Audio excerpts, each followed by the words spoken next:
எனது அன்பு நண்பர்களாகிய அனைத்து டிஎன்பிஎஸ்சி மற்றும் யூபிஎஸ்சி பயிலும் மாணவர்களுக்கு எய்ம் டிஎன் சார்பாக முதல்கண் எனது வணக்கங்கள். இந்த வீடியோ எதை பத்தி அப்படின்னு பார்த்தீங்கன்னா, கரண்ட் அஃபேர்ஸ் சம்பந்தமான வீடியோஸ்.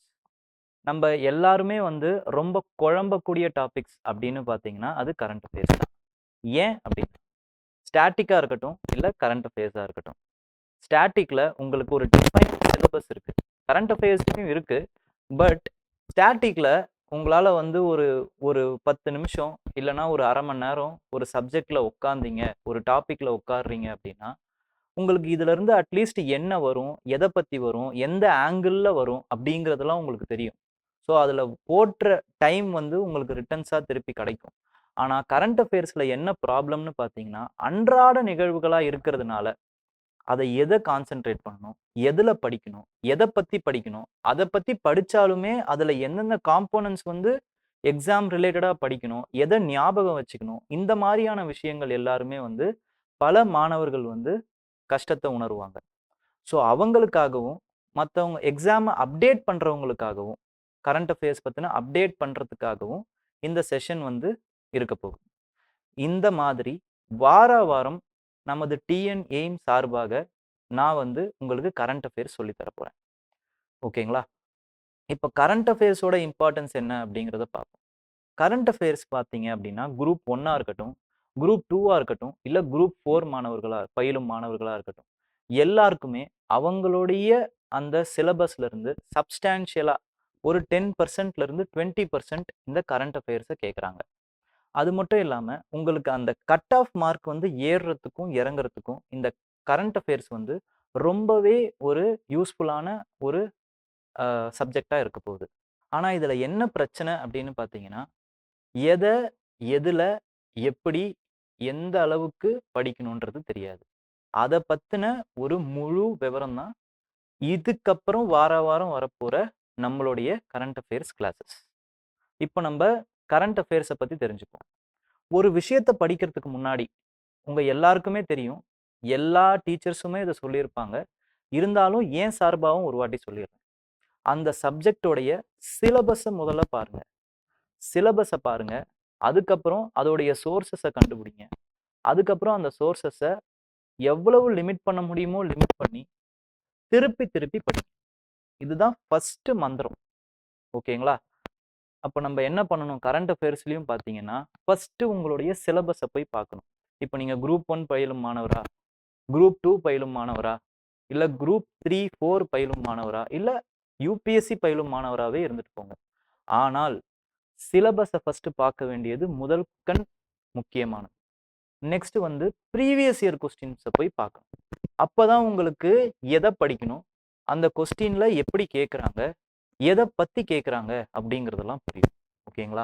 அதுக்கப்புறம் அதுக்கு உண்டான சோர்சஸ். இப்போ கரண்ட் அஃபேர்ஸ் அப்படின்னும் பொழுது நம்ம போய் ஸ்ட்ரெயிட்டாக பார்க்க வேண்டியது நியூஸ் பேப்பர். நியூஸ் பேப்பரை படிக்கிறது ரொம்ப ரொம்ப இம்பார்ட்டன்ட். அதுலேருந்து நமக்கு என்ன தேவையோ அதை மட்டும் எழுதிக்கணும். ஓகேங்களா? இப்போ நம்ம ஃபர்ஸ்ட் விஷயமா இருக்கிற அந்த சிலபஸை பார்ப்போம். இது குரூப் 1 குரூப் 2க்கான சிலபஸ். குரூப் 4க்கான சிலபஸும் நம்ம வச்சிருக்கோம், அதையும் நம்ம பார்ப்போம். ஓகேங்களா? குரூப் 1ல குரூப் 2ல என்ன இருக்கு அப்படின்னு பார்த்தீங்கன்னா, யூனிட் 2ல ஹிஸ்ட்ரி சம்மந்தப்பட்டது, லேட்டஸ்ட் டைரி ஆஃப் ஈவெண்ட்ஸ், அப்புறம் national symbols, profile of states, eminent personalities, sports, books and authors, இதெல்லாம் தான் தீம்ஸ். அப்போ ஒரு நியூஸ் பேப்பர்ல நீங்க என்ன பார்க்கணும் அப்படின்னு பார்த்தீங்கன்னா இதெல்லாம் தான் பார்க்க போறீங்க. எமினன்ட் பர்சனாலிட்டிஸ் யார் வந்திருக்கா, ஸ்போர்ட்ஸ் என்ன பத்தி, எந்த பத்தின ஸ்போர்ட்ஸ் வந்திருக்கு, ஸ்போர்ட்ஸோடைய நியூஸ் என்ன, யாரு தங்கப்பதக்கம் வாங்கினாங்க, எந்த ஸ்போர்ட்ஸ்ல வாங்கினாங்க, இந்த மாதிரியான விஷயங்கள். Books and authors, latest books என்ன மாதிரியான புக்ஸ் வந்திருக்கு, என்ன கவிதை புக் வந்திருக்கு, என்ன கதை புக் வந்திருக்கு, புக்ஸ்ல யாரு வேர்ல்டு லெவல்ல இல்லைனா நேஷனல் லெவல்ல இல்லை ஸ்டேட் லெவல்ல யார் யாருக்கு என்னென்ன மாதிரியான அங்கீகாரங்கள் கிடைச்சிருக்கு. அதுக்கப்புறமா பாலிட்டியில பார்த்தீங்கன்னா பொலிட்டிக்கல் பார்ட்டிஸ், இப்போ ரீசெண்டாக நேஷனல் பார்ட்டிஸ், ஸ்டேட் பார்ட்டிஸ்க்கான அங்கீகாரம் சிலதுக்கு கொடுத்துருக்காங்க, சிலதுக்கு எடுத்திருக்காங்க. அந்த மாதிரியான பார்ட்டிஸ் என்னது, அதோடைய கிரைட்டீரியாஸ் என்னது. அதுக்கப்புறமா ஜாகிரபியில் ஜாகிரபிக்கல் லேண்டு, இப்போ புதுசாக ஏதாவது ஜப்பானில் பார்த்தீங்க அப்படின்னா சில தீவுகள் உருவாக்கிக்கிட்டு இருக்கு, அந்த மாதிரியான விஷயங்கள். அதுக்கப்புறமா சோஷியோ எக்கனாமிக்ஸில் பார்த்தீங்க அப்படின்னா பட்ஜெட்டை பார்க்குறது, பட்ஜெட். அதுக்கப்புறமா வந்து அதில் வர current affairs like digital currency மாதிரியான கரண்ட் அஃபேர்ஸ் இதை பார்க்குறது. அதுக்கப்புறம் சயின்ஸ் அண்ட் டெக்னாலஜின்னு பார்த்தீங்கன்னா ஸ்பேஸ் சம்மந்தப்பட்டது. அதுக்கப்புறமா வந்து ஏதாச்சும் டெக்னாலஜி சம்மந்தப்பட்டது, பயோடெக்னாலஜியோ இல்லை ரொபோட்டிக்ஸோ நானோ டெக்னாலஜியோ இந்த மாதிரியான விஷயங்கள், நியூக்ளியர் டெக்னாலஜியோ இதெல்லாம் வந்து எதெல்லாம் கரண்ட் அஃபேர்ஸில் வருதோ இதையெல்லாம் படிக்கணும். ஓகேங்களா. நெக்ஸ்ட் வந்து again prominent personalities in various Spears. இது வந்து என்னன்னு பார்த்தீங்கன்னா அவங்களே வந்து ஆர்ட், சயின்ஸ், லிட்ரேச்சர், ஃபிலாசபின்னு தெளிவாக கொடுத்துருக்காங்க. ஆனால் அதோட சுருக்கிக்காதீங்க. ஆனால் இதுக்கு வர்றவங்களுக்கு ரொம்ப ரொம்ப இம்பார்ட்டன்ஸ் கொடுங்க. ஓகேங்களா. இப்போ அடுத்து நான் என்ன சொல்லியிருக்கேன், ஃபர்ஸ்ட் சிலபஸை பார்க்கணும், அடுத்து போய் கொஸ்டின் பேப்பரை போய் பார்க்கணும். இதை எப்படி அனலைஸ் பண்றது அப்படிங்கிறதையும் இப்போ நான் பார்ப்போம். இப்போ கொஸ்டின் பேப்பர்ல பார்த்தீங்கன்னா இப்போ சமீபமாக நடந்த குரூப் 1 அண்ட் குரூப் 2 கொஸ்டின் பேப்பரை நான் இப்போ எடுத்திருக்கேன். இதில் நம்ம ஒரு அனாலிசிஸை பார்ப்போம். என்ன, ஃபர்ஸ்ட் வந்து வேர்ல்டு யூத் ஸ்கில் டே அப்படிங்கிறது எதில் செலிப்ரேட் பண்ணுறாங்க. அப்போ ஒவ்வொரு மாதமும் இம்பார்ட்டண்ட்டான world day and national day இதை நீங்கள் பார்க்கணும். ஓகேங்களா. நெக்ஸ்ட் வந்து என்னன்னு பார்த்தீங்கன்னா arrange the following in descending order of amount of receipt in budget estimates in 2022-23. அப்போ பட்ஜெட் பற்றின அந்த விவரங்களை நீங்கள் படிக்கணும். ஓகேங்களா. எந்த இதுக்கு வந்து ரெசிப்ட் வந்து அதிகமாக கிடச்சிருக்கு, எதுக்கு வந்து எந்த டேக்ஸில் வந்து நமக்கு வந்து அதிகமாக கொடுத்துருக்கோம், எதுக்கு வந்து நம்ம இன்ட்ரெஸ்ட் பேமெண்ட் அதாவது வந்து பேமெண்ட்டாக எதுக்கு நம்ம கொடுத்துருக்கோம், வரவு எதெல்லாம் அதிகமாக கிடச்சிருக்கு, செலவு எதெல்லாம் அதிகமாக நம்ம பண்ணியிருக்கோம். இந்த மாதிரியான விஷயங்கள் நீங்கள் பட்ஜெட்டில் பார்க்கணும். எந்தெந்த பட்ஜெட்லன்னு பார்த்தீங்கன்னா நேஷனல் பட்ஜெட்லையும் பார்க்கணும், நம்மளுடைய ஸ்டேட் சம்மந்தப்பட்ட பட்ஜெட்டையும் பார்க்கணும். ஓகேங்களா. இங்கே பாருங்க அதே மாதிரி இந்த ஸ்டேட்டோடைய குரோத்தை பற்றி, அப்போ ஸ்டேட் பட்ஜெட்டை பார்த்தா தான் உங்களுக்கு இந்த விவரங்கள்லாம் தெரியும். ஓகேங்களா. அந்த ஸ்டேட்டோடைய வளர்ச்சி எப்படி இருக்கு, அதுக்கப்புறம் ஸ்டேட்டோடைய டெப்ட் எப்படி இருக்கு, இதையெல்லாம் வந்து இந்த பட்ஜெட்லையும் சொல்லுவாங்க. அதே மாதிரி சில ஆர்பிஐ ரிப்போர்ட்ஸ்லையுமே சொல்லுவாங்க. ஓகேங்களா. அப்போ இது ரெண்டுத்தையுமே நம்ம படிக்கணும். இதெல்லாம் தான் சோர்சஸ். இந்த சோர்சஸை இப்படி வந்திருக்குன்ட்டு நியூஸ் பேப்பரில் சொல்லியிருப்பாங்க. அட்லீஸ்ட் அந்த க்ரக்ஸையாவது படித்து நோட்ஸ் எடுத்து வச்சுக்கணும். ஓகேங்களா. நெக்ஸ்ட் வந்து பார்த்தீங்கன்னா இந்த மாதிரியான ஸ்டேட் அண்ட் சென்ட்ரல் கவர்மெண்டல் ஸ்கீம்ஸஸ். ஓகேங்களா. ஏன்னா நம்மளுக்கு வெல்ஃபேர் ஓரியன்ட் கவர்மெண்ட் ஸ்கீம்ஸ்ன்னு இருக்கு பாருங்க. இதன் அடிப்படையில் தான் என்ன பண்ணுறாங்கன்னா state and central governmental schemes ரெண்டுத்தையுமே கேட்குறாங்க. ஜனனி சிசு சுரக்ஷா காரியகரன். ஓகேங்களா. இப்போ நான் ஆன்சரை வந்து டிஸ்கஸ் பண்ண விரும்பல, பட் அதோட ஆஸ்பெக்ட்ஸை தான் சொல்ல வரேன். இந்த மாதிரியான விஷயங்கள்ல எந்த காம்போனண்ட்டை பார்க்கணும். இப்போ ஒரு ஸ்கீம்னு எடுத்துக்கிட்டிங்கன்னா அப்போ நம்ம ஸ்கீமில் என்னென்னலாம் பார்க்கணும் அப்படின்னா எய்ம் என்னன்னு பார்க்கணும், அதோட பெனிஃபிஷியரி யாருன்னு பார்க்கணும், அதுக்கு எவ்வளோ பட்ஜெட் அலோகேட் பண்ணியிருக்காங்கன்னு பார்க்கணும், அது எந்த மினிஸ்ட்ரிகளை வருதுன்னு பார்க்கணும், அது சென்ட்ரல் கவர்மெண்ட் ஸ்கீமா இல்லை ஸ்டேட் கவர்மெண்ட் ஸ்கீமான்னு பார்க்கணும். ஓகேங்களா. இதெல்லாம் பார்த்துட்டீங்க அப்படின்னா இதெல்லாம் தான் காம்போனன்ட்ஸ். இதுல இருந்து தான் அவங்க கொஸ்டின் கேட்பாங்க. ஓகேங்களா. நெக்ஸ்ட் வந்து என்னன்னு பார்த்தீங்கன்னா இப்போ ரீசெண்டாக நடந்த ஈவெண்ட்ஸ். ஸோ அந்த ஈவெண்ட்ஸ்ல இருந்து சில கொஸ்டின்ஸ் கேட்கறதுக்கு வாய்ப்பு இருக்கு. ஓகேங்களா. அதுக்கப்புறம் இந்த மாதிரியான சோலார்னு வந்தது கரண்ட் அஃபேர்ஸ்னா கண்டிப்பா விட்டுறாதீங்க. ஏன்னா ஒவ்வொரு வருஷமும் ஒவ்வொரு கொஸ்டின் பேப்பர்லையும் அக்ராஸ் த குரூப்ஸ், அதாவது குரூப் 1 இருக்கட்டும், குரூப் 2 இருக்கட்டும், இல்லை குரூப் 4 இருக்கட்டும், சோலார் பத்தின நியூஸ் வந்துகிட்டே இருக்கு. ஓகேங்களா. அதனால சோலார்னு ஒரு கரண்ட் அஃபேர்ஸ்ல ஒரு ஈவெண்ட் வருது அப்படின்னா அதை விட்டுறாதீங்க, கம்பல்சரியா அதை மார்க் பண்ணிக்கோங்க. ஓகேங்களா. So where is the largest solar power plant located, ராஜஸ்தான்றது ஆன்சர், பட் நமக்கு அந்த ஆன்சர் ரொம்ப முக்கியம் இல்லை. ஓகேங்களா. அதுக்கப்புறம் Murugesan committee has been constituted, இது கரண்ட் அஃபேர்ஸ்ல வந்த நியூஸா இருக்கும். ஓகேங்களா. அதனால தான் இதை கேட்குறாங்க. இதோடைய சம்பந்தப்பட்டது அது ஒரு கமிட்டின்னா அப்போ வந்து ரீசண்டா எந்தெந்த கமிட்டி எல்லாம் உருவாயிருக்கோ அந்த கமிட்டி அதனுடைய நோக்கம் என்ன அப்படிங்கிறத மட்டும் தெரிஞ்சுக்கோங்க. ஓகேங்களா. நெக்ஸ்ட் வந்து என்னன்னு பார்த்தீங்கன்னா அக்கார்டிங் டு நித்தி ஆயோக் பத்தின விஷயங்களும் பார்த்தீங்கன்னா நியூஸ் அதாவது வந்து நித்தி ஆயோக் பத்தின அந்த விவரங்களும் ஒவ்வொரு கொஸ்டின் பேப்பர்லையும் வந்துகிட்டே இருக்கு. அப்போ நித்தி ஆயோக் பத்தின அந்த இண்டெக்ஸ், அது வெளியிடுற ரிப்போர்ட்ஸ், இதெல்லாம் பத்தி படிச்சுக்கோங்க. எந்த ஸ்டேட் வந்து ஃபர்ஸ்ட் 3 இடத்துல இருக்கு, எந்த ஸ்டேட்டு லாஸ்ட் 3 இடத்துல இருக்கு. ஒரு ரிப்போர்ட் எடுத்தீங்க அப்படின்னா இதை தெரிஞ்சுக்கிட்டீங்கன்னா போதுமானது. ஓகேங்களா? நெக்ஸ்ட் வந்து ராம்சார் சைட்ஸ். இந்த மாதிரி என்விரான்மெண்டல் சம்பந்தப்பட்ட நியூஸஸ் வந்து இப்போ அதிகமாகிட்டு இருக்கு. பிகாஸ் நம்மளுடைய பருவநிலை மாற்றங்களும் நம்மளுக்கு வந்து அதிகமாகிட்டே இருக்கு, கண்கூடா பார்த்துக்கிட்டே இருக்கும். அதனால என்விரான்மெண்ட் சம்பந்தப்பட்ட நியூஸஸ் அதை வந்து நீங்க ரொம்ப கவனமா படிக்கணும். ஓகேங்களா? அந்த சைட்ஸ், ப்ரொடெக்டிவ் சைட்ஸ் என்ன, சைட்ஸ் இன் நியூஸ். ஓகேங்களா? அதுக்கப்புறமா வந்து இந்த மாதிரியான ராம்சார் சைட்ஸ், மேங்க்ரூவ்ஸ் ஆன இனிஷியேட்டிவ்ஸ், வெட்லேண்டுக்கான இனிஷியேட்டிவ்ஸ் என்னென்ன இருக்கு, இந்த மாதிரியான விஷயங்கள் பட்ஜெட்ல என்ன சொல்லியிருக்காங்க, சில நியூஸஸ்ல என்ன சொல்லியிருக்காங்க, இப்படி நீங்க பார்க்கணும். ஓகேங்களா? நெக்ஸ்ட் வந்து சயின்ஸ் அண்ட் டெக்னாலஜி ஈவெண்ட்ஸ் கேட்குறாங்க பாருங்க. நானோ பாட்ஸ் பத்தி கேட்டிருக்காங்க, அவ்வளவுதான். அப்போ நானோ பாட்ஸ் பத்தி நம்மளுக்கு தெரியணும். ஓகேங்களா? ஸோ இங்க வந்து உங்களுக்கு வந்து தெரியல அப்படின்னு வச்சுக்கோங்க. இந்த நானோ பாட்ஸ் பத்தி ஐயோ எனக்கு தெரியலையே, ஒரு விஷயம் தெரியல அப்படிங்கிறதுக்காக அதை படிக்காம விட்டுறாதீங்க. அதை எவ்வளவுக்கு எவ்வளோ நம்மளால டெசிஃபர் பண்ண முடியும், அந்த கொஸ்டின்ல இருந்தே இல்லை அந்த ஆன்சர்ல இருந்தே நம்மளால ஆன்சர் டிரைவ் பண்ண முடியுதா அப்படின்னு பாருங்க. இதை பண்றதுக்கு நீங்க அதீதமான எம்சிக்யூஸை சால்வ் பண்ணணும். அதாவது வந்து மல்டிபிள் சாய்ஸ் கொஸ்டின்னு சொல்லுவோம். இதுதான் மல்டிபிள் சாய்ஸ் கொஸ்டின். நீங்க எவ்வளவுக்கு எவ்வளோ முடியுமோ அவ்வளோக்கு எவ்வளோ நீங்க மல்டிபிள் சாய்ஸ் கொஸ்டின்ஸை சால்வ் பண்ணிக்கிட்டே இருக்கணும். ஓகேங்களா? இப்போ இதையே படிங்க. ரோபோட்ஸ், நானோ போட்ஸ் அப்படிங்கிறது நானோ டெக்னாலஜியோட யூஸ் பண்ற ரோபோட்ஸ். ஓகேங்களா? அது ஒரு advanced technology. robots that carry out a very specific function at nano scale level. அதோட சேர்ந்து ஒத்து போகுது, அதனால இது இருக்கிறதுக்கு வாய்ப்பு இருக்கு. they can be injected into blood stream. நானோ சைஸ்ல இருக்கிறதுனால 10⁻⁹ அதான் நானோ. ஓகேங்களா? நானோ சைஸ்ல இருக்கிறதுனால அதால பிளட்டுக்குள்ள போக முடியும். ஓகேங்களா?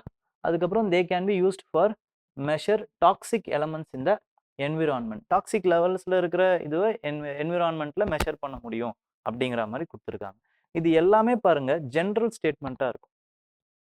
அடுத்து பாருங்க, they are very cheap to ப்ரொடியூஸ்னு இருக்கு. ஒரு சீப் டெக்னாலஜி, ஒரு டெக்னாலஜி அப்படின்னாலே இல்லை ஒரு புதுமையான டெக்னாலஜினாலே அது வந்து காஸ்ட்லியாக தான் இருக்கும்.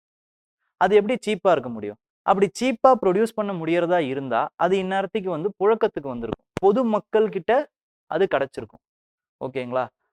எப்படி சொல்லலாம் அப்படின்னா, எந்த ஒரு டெக்னாலஜியும் ஃபர்ஸ்ட் மிலிட்ரி டெக்னாலஜியாக தான் ஆரம்பிக்கும். மிலிட்ரிக்கு யூஸ் பண்ணக்கூடிய டெக்னாலஜியாக தான் ஆரம்பிக்கும். அதுக்கப்புறமா தான் அது கொஞ்சம் கொஞ்சமா பொதுமக்கள் பயனுக்கு வரும். ஓகேங்களா? அதே மாதிரி தான் இந்த நானோ டெக்னாலஜியுமே பார்த்தீங்கன்னா மிலிட்ரி, அதுக்கப்புறமா வந்து அது என்னது இண்டஸ்ட்ரீஸ், அதுக்கப்புறம் பொதுமக்கள் பயன். எப்போ சீப்பாக ஆகுதோ அப்போ பொதுமக்கள் பயனுக்கு வந்துருக்கும். இப்போ நம்ம யூஸ் பண்ணுறோமா? இல்லை. அப்போ இந்த ஸ்டேட்மெண்ட் பெரிதிலும் தவறாக தான் இருக்கும். ஓகேங்களா? அப்போ 1 2 3 அப்படிங்கிறத நம்ம கெஸ் பண்ணி போடலாம். ஏன்னா எப்படியா இருந்தாலுமே இதுக்கு உங்களுக்கு நெகட்டிவ் மார்க் இல்லை அப்படிங்கிறதுனால ஒரு கால்குலேட்டிவ் கெஸ் எடுக்கிறதுக்கும் உங்களுக்கு தெரிஞ்சிருக்கும். ஓகேங்களா? நெக்ஸ்ட் வந்து அகைன் பாருங்க சோலார். சோலார்னு வந்தாலே நீங்க கன்ஃபார்மா படிக்கணும். ஓகேங்களா? நெக்ஸ்ட் வந்து அதே மாதிரி இந்த என்விரான்மெண்ட், பயோடைவர்சிட்டி, பார்க்ஸ், சைட்ஸ் இன் நியூஸஸ் அந்த மாதிரி கேட்கறதுக்கு வாய்ப்புகள் இருக்கு. நெக்ஸ்ட் வந்து கதி சக்தி, இன்ஃப்ராஸ்ட்ரக்சர் சம்பந்தப்பட்ட விஷயங்கள் அதுவுமே நீங்க படிக்கணும். ஓகேங்களா? கதி சக்தி, அதுக்கப்புறம் பேட்டி பச்சோ பேட்டி படோ, அப்போ கேர்ள்ஸ் சம்பந்தப்பட்டது, தண்ணி சம்பந்தப்பட்டது, ஸ்கீம்ஸ்லயே சொல்றேன், வாட்டர் சம்பந்தப்பட்டது, அப்புறம் கேர்ள்ஸ் உமன் சம்பந்தப்பட்டது, நியூட்ரிஷன் சம்பந்தப்பட்டது, இந்த மாதிரியான ஸ்கீம்ஸுக்கு அதிக முக்கியத்துவம் கொடுங்க. ஓகேங்களா? நெக்ஸ்ட் பாத்தீங்கன்னா அகைன் பாருங்க solar alliance, international solar alliance. இந்த வார அப்டேட்ல இந்த இன்டர்நேஷனல் சோலார் அலையன்ஸ் பத்தி இன்னும் நம்ம டீடைல்டா பார்க்க போறோம். ஓகேங்களா? What is the international coalition of solar resource rich countries that are collectively addressing the common challenges. அது வந்து இன்டர்நேஷனல் சோலார் அலையன்ஸ் தான். நம்ம இதை பத்தி என்னங்கிறத நம்ம பார்ப்போம். ஓகேங்களா? அதுக்கப்புறம் அகைன் பாருங்க ஸ்போர்ட்ஸ், குரோனாலஜிக்கல் ஆர்டர்ல கேட்டிருக்காங்க. ஓகே. அதுக்கப்புறமா இங்க பாருங்க அதே மாதிரி குரோனாலஜிக்கல் ஆர்டருங்கிறது ரொம்ப ரொம்ப இம்பார்ட்டன்ட். அதை நீங்க எதுல ரொம்ப கான்சென்ட்ரேட் பண்ணி படிக்கணும்னா கரண்ட் அஃபேர்ஸை விட இன் ஹிஸ்டரி. ஓகே. நெக்ஸ்ட் வந்து பர்சனாலிட்டிஸ் வித் ரெஸ்பெக்ட் டு சயின்ஸ்ல, கெமிஸ்ட்ரியில நோபல் பிரைஸ் வாங்கினவங்களை பத்தி கேட்டிருக்காங்க. ஓகேங்களா? அப்ப அடுத்த நோபல் பிரைஸ் வாங்கினவங்க சயின்ஸ்ல, பிசிக்ஸ்ல அடுத்த வருஷத்தை நீங்க நோட் பண்ணி வச்சுக்கோங்க. ஓகே. நெக்ஸ்ட் பாத்தீங்கன்னா அதே மாதிரி தீம் வந்து பாத்தீங்கன்னா அதே தான் ரிப்பீட் ஆகிட்டே இருக்கும். தீம்ஸ், கேம்ஸ், பர்சனாலிட்டிஸ், அங்க ஸ்போர்ட்ஸ் பர்சனாலிட்டிஸ், அப்புறமா வந்து ஆர்ட் பர்சனாலிட்டிஸ், அப்புறம் books and authors, same kind அதை ரிப்பீட் ஆகிட்டே இருக்கும். இது சென்ட்ரல் கவர்மெண்ட் மாதிரி ஸ்டேட் கவர்மெண்ட்டோடைய ஸ்கீம்ஸ். ஓகேங்களா? இதோடைய அந்த எய்மை கேட்குறாங்க பாருங்க. அப்போ ஒரு தீம்னா நான் என்ன சொல்லியிருக்கேன், ஃபர்ஸ்ட் அதோட எய்ம்ஸை படிக்கணும். அதுதான் இதோட இம்பார்ட்டன்ட் காம்பனன்ட். That's all. ஓகேங்களா? நெக்ஸ்ட் வாங்க. நெக்ஸ்ட் பாருங்க, மறுபடியும் வந்து science and technology. Science and டெக்னாலஜியில் இது என்னது, மறுபடியும் பயோடெக்னாலஜி. அப்போ பயோடெக்னாலஜியை ரொம்ப ரொம்ப இம்பார்ட்டண்ட்டாக படிங்க. ஏன்னா கோவிட் சூழ்நிலையில் நம்ம வாழ்ந்துகிட்டு இருக்கோம். ஓகேங்களா? திருப்பி ஒரு புது வேரியன்ட் ஆஃப் கோவிட் வந்து வருதுன்னு சொல்றாங்க. பெங்களூர்ல தாக்கி இருக்குன்னு சொல்றாங்க.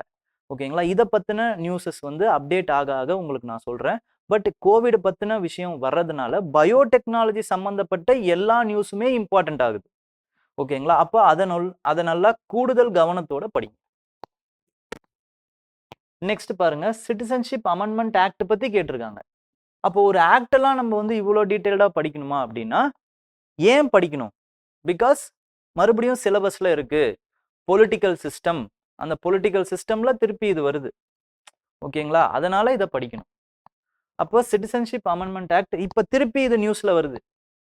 ஓகேங்களா? இப்ப இந்த நியூஸ்ல நம்ம அப்டேட் பண்ண போறோம்.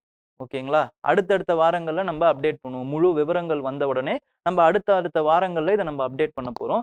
சிட்டிசன்ஷிப் அமெண்ட்மெண்ட் பத்தி ஃபுல்லாவே நான் வந்து எக்ஸ்பிளைன் பண்றேன். அது ஃபுல்லா ஒரு ஷேப்புக்கு வந்ததுக்கு அப்புறம். ஓகேங்களா? அப்போ இது மறுபடியும் கேட்டிருக்காங்க, என்னென்ன சிட்டிசன்ஷிப் அமெண்ட்மெண்ட் ஆக்ட்னா என்ன, அதுல யாரெல்லாம் வந்திருக்கா, இந்த மாதிரி நம்ம படிக்கணும். ஓகேங்களா? புரிஞ்சு படிக்கணும். அதே மாதிரி எப்பயுமே ஒரு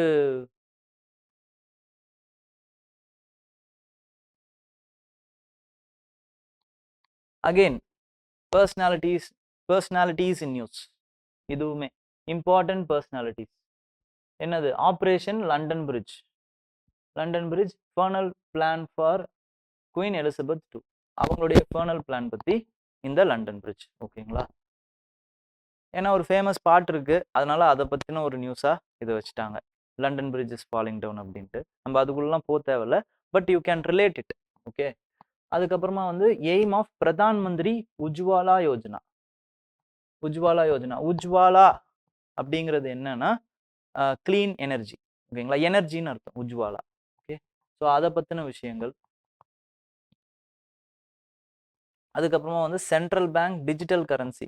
இப்போ அதே மாதிரி கரண்ட் அஃபேர்ஸ்ல எக்கனாமிக் சம்பந்தப்பட்ட விஷயங்கள், அதோடைய சயின்ஸ் அண்ட் டெக்னாலஜி, எக்கனாமி, இது ரெண்டுத்தையும் சேர்த்து வச்ச மாதிரியான ஒரு நியூஸ்.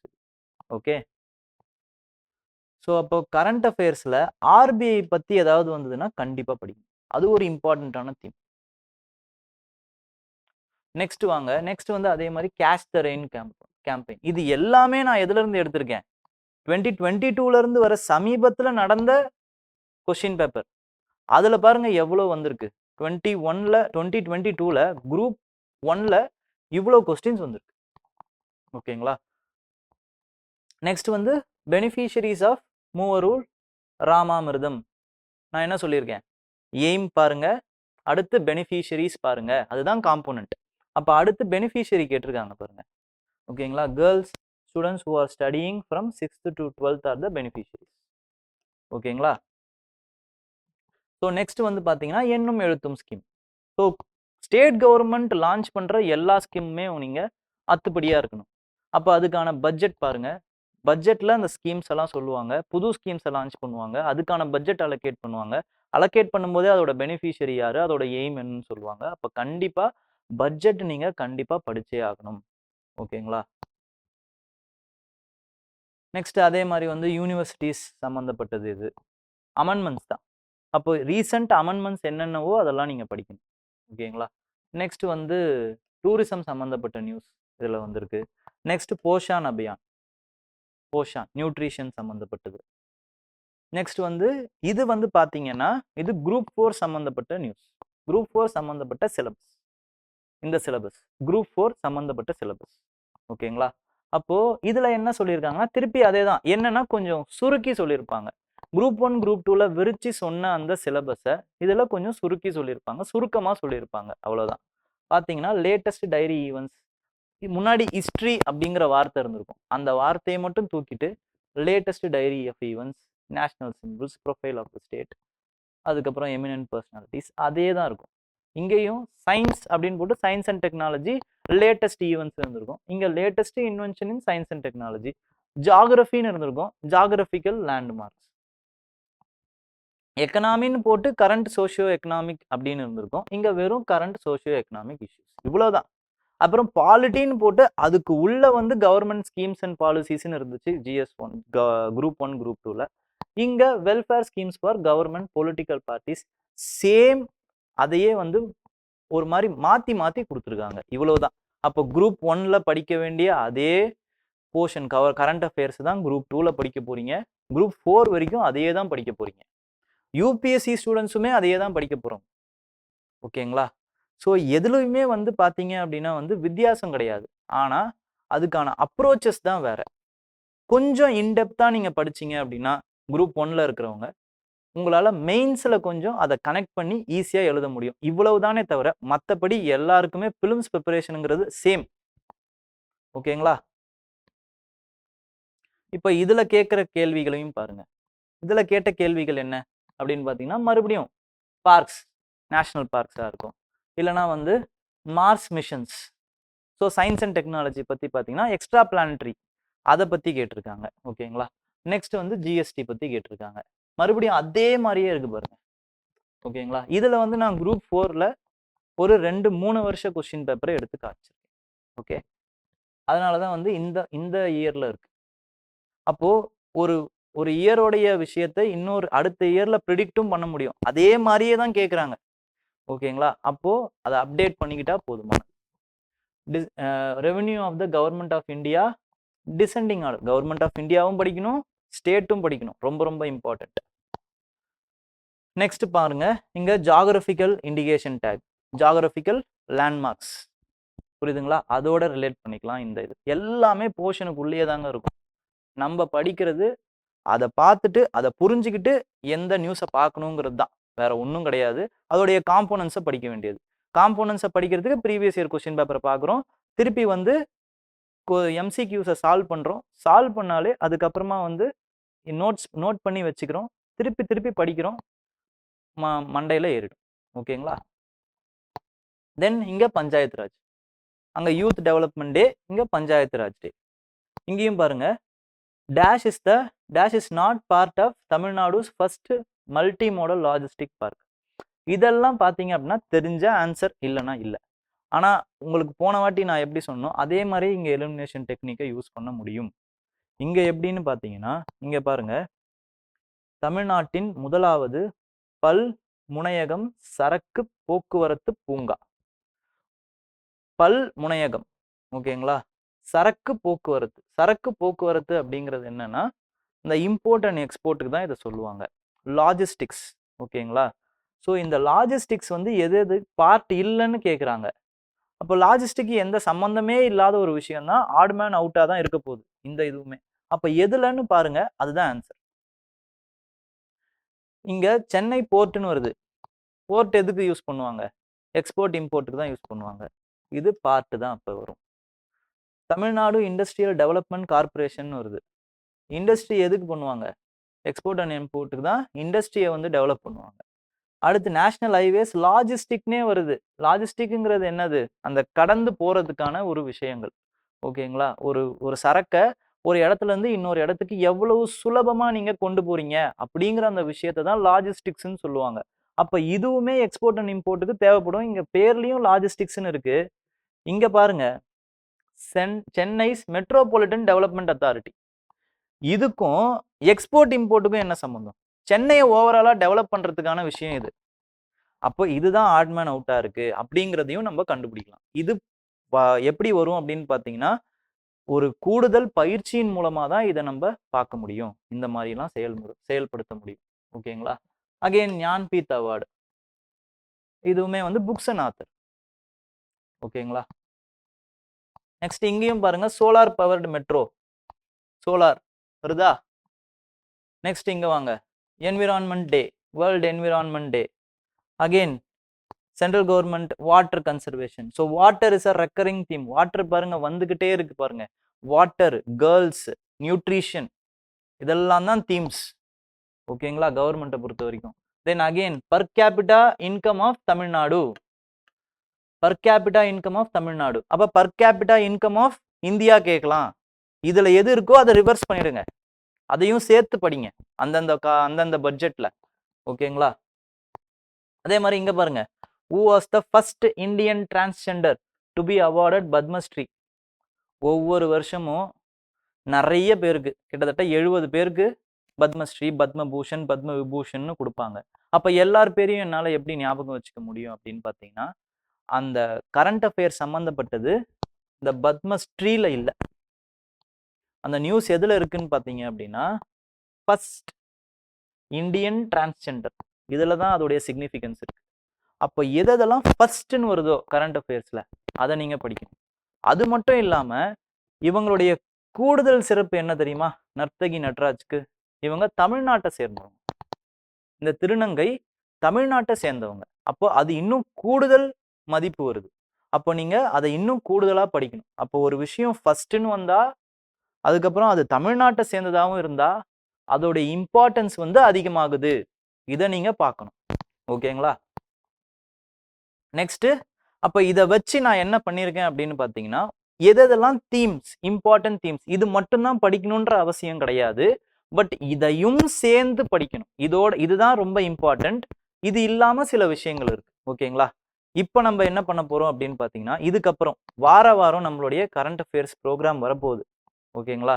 அப்போ அடுத்தடுத்து நான் இந்த மாதிரி திருப்பி இன்ட்ரோடக்ஷன் இருக்காது. நம்ம கரண்ட் அஃபேர்ஸை மட்டும்தான் பார்க்க போறோம். நடுவுல நம்ம பார்க்குற கரண்ட் அஃபேர்ஸோட ப்ரீவியஸா இருக்கிற கொஸ்டின் பேப்பரையும் அதுக்கு சேர்ந்த அதோட சேர்த்த அந்த தீம்ஸ்ல ஏதாவது கேட்டிருந்தாங்கன்னா அதையும் சேர்த்து நம்ம சால்வ் பண்ண ட்ரை பண்ணலாம். ஓகேங்களா? இப்போ நம்ம வீக்லி கரண்ட் அப்டேட்ஸுக்கு போயிடலாம். ஃபர்ஸ்ட், 104 லட்சம் மாணவிகள் பயன்பெறும் வகையில் புதுமை பெண் 2ஆம் கட்ட திட்டம் ஸ்டாலின் அவர்கள் தொடங்கி வைத்தார். நமது முதல்வர் ஸ்டாலின் அவர்கள் தொடங்கி வைத்தார். இது வந்து ஒரு நியூஸ். ஓகேங்களா?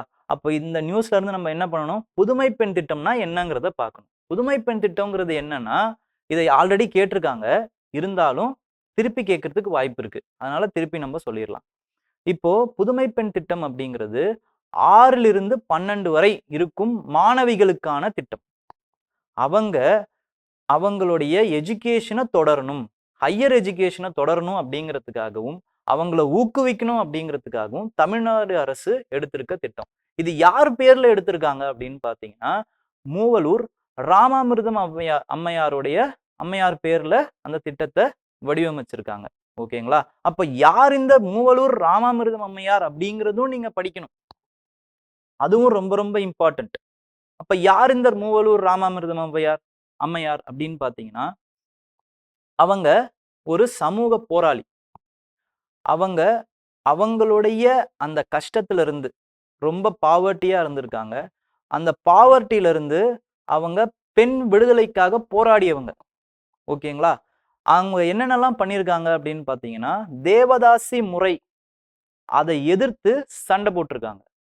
அது இருக்கக்கூடாது அப்படின்னு போராடி இருக்காங்க. ஓகேங்களா?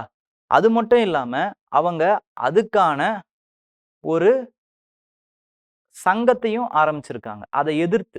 அது என்ன சங்கம் அப்படின்னு பாத்தீங்கன்னா, அதன் பெயர் நாக பாசத்தார் சங்கம். அப்படி இல்லைன்னா அதை இப்படியும் சொல்லலாம், என்னன்னா பொட்டு அறுக்கும் சங்கம்.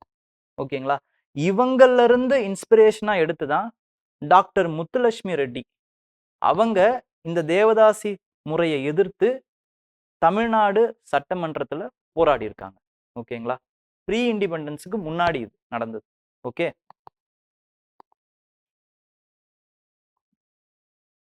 ஸோ இந்த கொஸ்டின் தான் கேட்டது. ஆல்ரெடி நம்ம பார்த்தோம், இருந்தாலும் இன்னொரு வாட்டி பார்த்துடலாம். Beneficiaries of Moovalur Ramamirtham scheme. ஓகேங்களா? இது புதுமை பெண் திட்டம்னு இப்பதான் அறிவிச்சிருக்காங்க. அதுக்கு முன்னாடி அப்போ இதை 2 வகையாகவும் கேட்கறதுக்கு வாய்ப்பு இருக்கு. மூவரூர் ராமாமிர்தம் அம்மையார்னும் கேட்கலாம், திட்டம்னும் கேட்கலாம், இல்ல புதுமை பெண் திட்டம்னும் கேட்கலாம். ஓகேங்களா? அதோட பெனிஃபிஷியரி யாரு? Girl students who are studying 6th to 12th in the government school. அது ரொம்ப ரொம்ப முக்கியம். இன் ஆல் ஸ்கூல் அப்படின்னு வேற ஏதாவது ஒரு ஸ்டேட்மெண்ட் கொடுத்தாங்க அப்படின்னா தப்பு. ஓகேங்களா? நெக்ஸ்ட் வாங்க.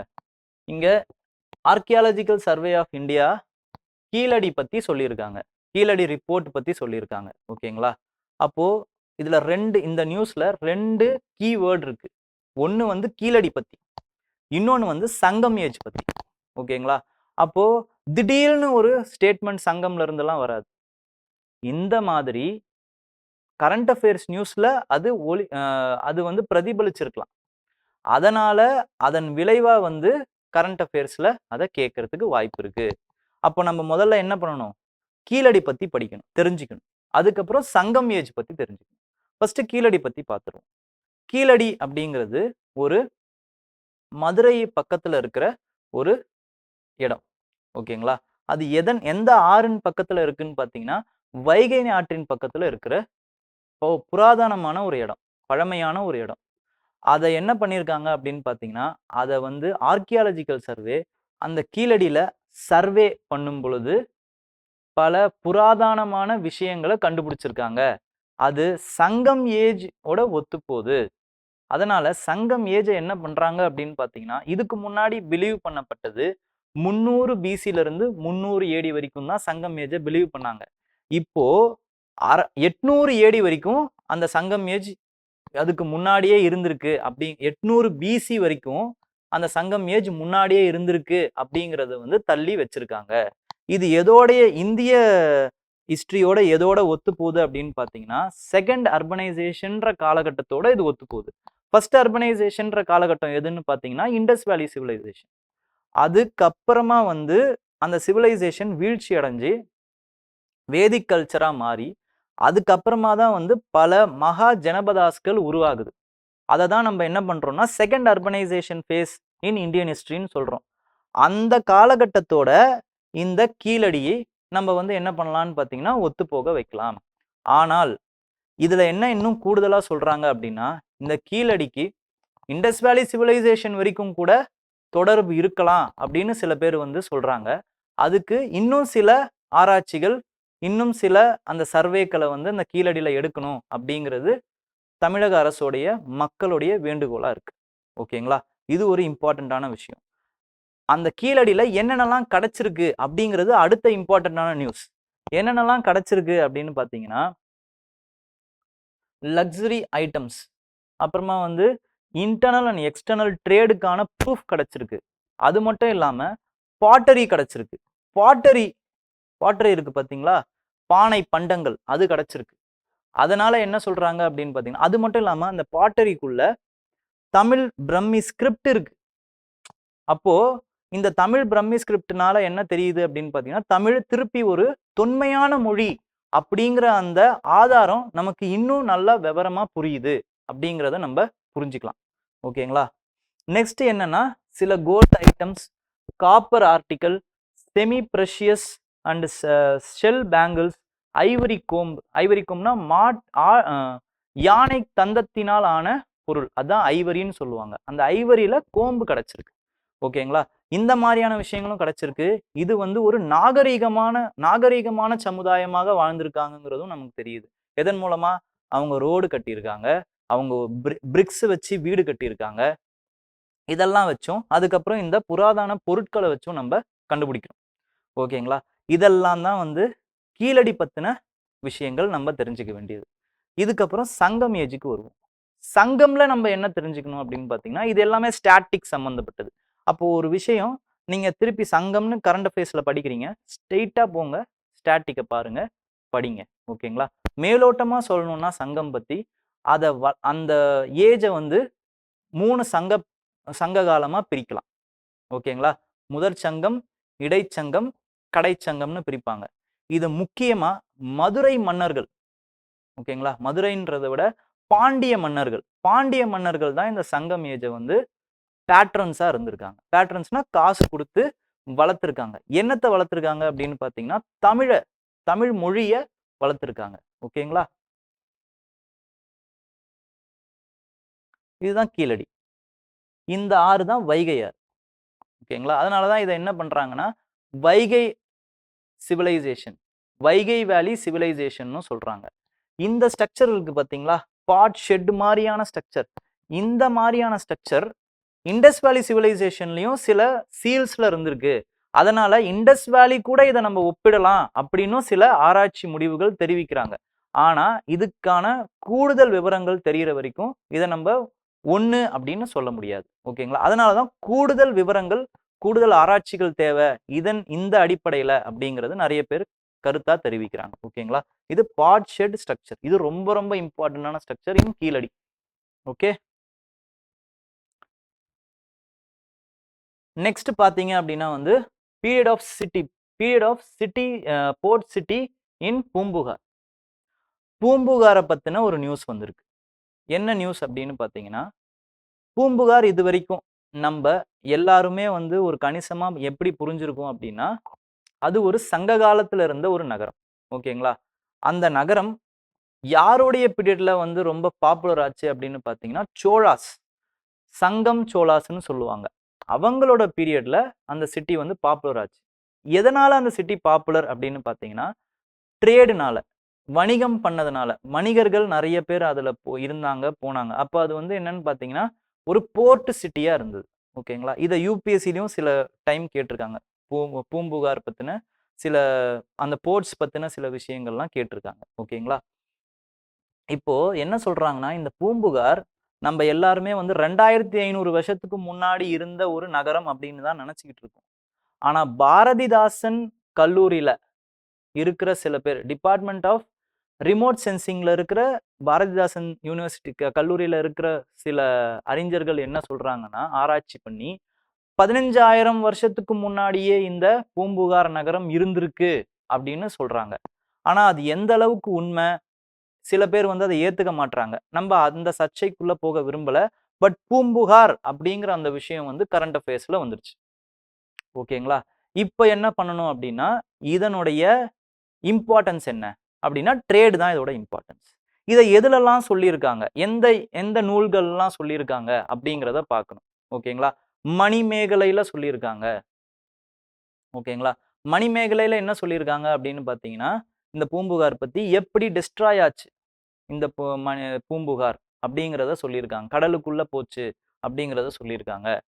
இது பிலீவ் பண்ணப்படுறது என்னன்னு பார்த்தீங்கன்னா, ஒரு 1000 வருஷத்துக்கு முன்னாடி இது கடலுக்குள்ள போயிடுச்சு இந்த நகரம். ஓகேங்களா? அத மணிமேகலையில சுனாமி மாதிரி ஒரு விஷயம் வந்ததாகவும், அது கீழ போச்சுன்னும் சொல்றாங்க. இந்த சிட்டி பத்தின டிஸ்கிரிப்ஷன இளங்கோவடிகள் சிலப்பதிகாரத்துல சொல்லியிருக்காங்க. இது என்ன மாதிரி சிட்டி, எப்படி அமைக்கப்பட்டிருக்கு, இந்த மாதிரியான டிஸ்கிரிப்ஷன்ஸ் எல்லாம் சொல்லியிருக்காரு. அது மட்டும் இல்லாம ட்ரேடு டீடைல்ஸ வந்து புறநானூறுலயும் பரிபாடல்லையும் சொல்லியிருக்காங்க. ஓகேங்களா? இதெல்லாம் தான் உங்களுக்கு இம்பார்ட்டன்டான இன்ஃபர்மேஷன்.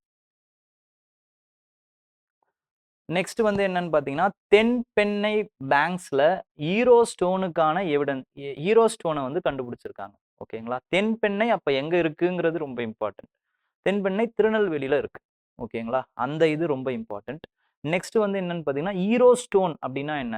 வீரக்கல் அப்படின்னு சொல்லுவாங்க. அதாவது நம்முடைய மூதாதையினர் ஒரு வீரத்தினால சண்டை போட்டு அவங்களுடைய அந்த இன்னுயிரை ஈன்றிருப்பாங்க. அவங்களோட நினைவா என்ன பண்ணியிருப்பாங்கன்னா, அங்கேயே அவங்களுக்கு ஒரு சிலை வச்சு அவங்கள வழிபடுவாங்க. அதுதான் வந்து வீரக்கல் வர்ஷிப் அப்படின்னு சொல்லுவாங்க. Hero stone worship. ஓகேங்களா? இந்த மாதிரி வந்து ஒரு ஸ்டோன் வந்து தென்பெண்ணை ஆற்றங்கரையில கிடைச்சிருக்கு. ஓகேங்களா? அது என்ன மாதிரியான ஸ்டோன்னு ஆராய்ச்சி பண்ணி பார்க்கும்போது, அது ஆணிரை ஸ்டோன். ஆணிரை ஸ்டோன் அப்படிங்கிறத கண்டுபிடிச்சிருக்காங்க. ஆணிரை கவர்தல் அப்படிங்கிறது என்னன்னா, அந்த காலத்துல பாத்தீங்கன்னா எல்லாருமே வந்து நாடோடி சமூகமா இருந்தவங்க.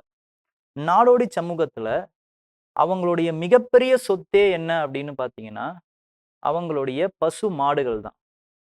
அந்த பசு மாடுகளை ஒரு ட்ரைப்ல இருந்து இன்னொரு ட்ரைப் வந்து கடத்த முயற்சிப்பாங்க.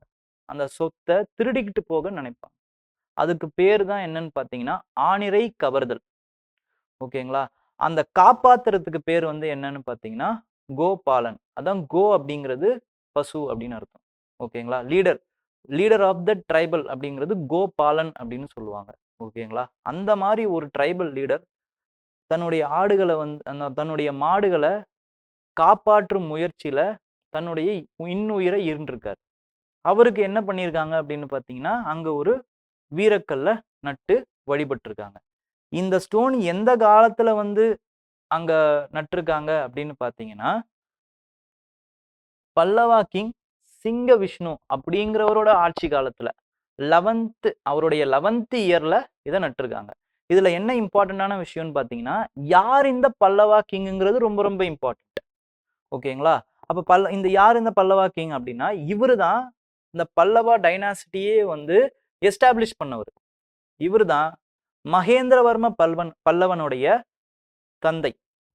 ஓகேங்களா? மகேந்திரவர்ம பல்லவன் தான் யாருன்னு பாத்தீங்கன்னா, இந்த ஷோர் டெம்பிள்ஸ், மகாபலிபுரத்துல இருக்கிற இந்த ஷோர் டெம்பிள்ஸ்ல கன்ஸ்ட்ரக்ட் பண்ணவரு.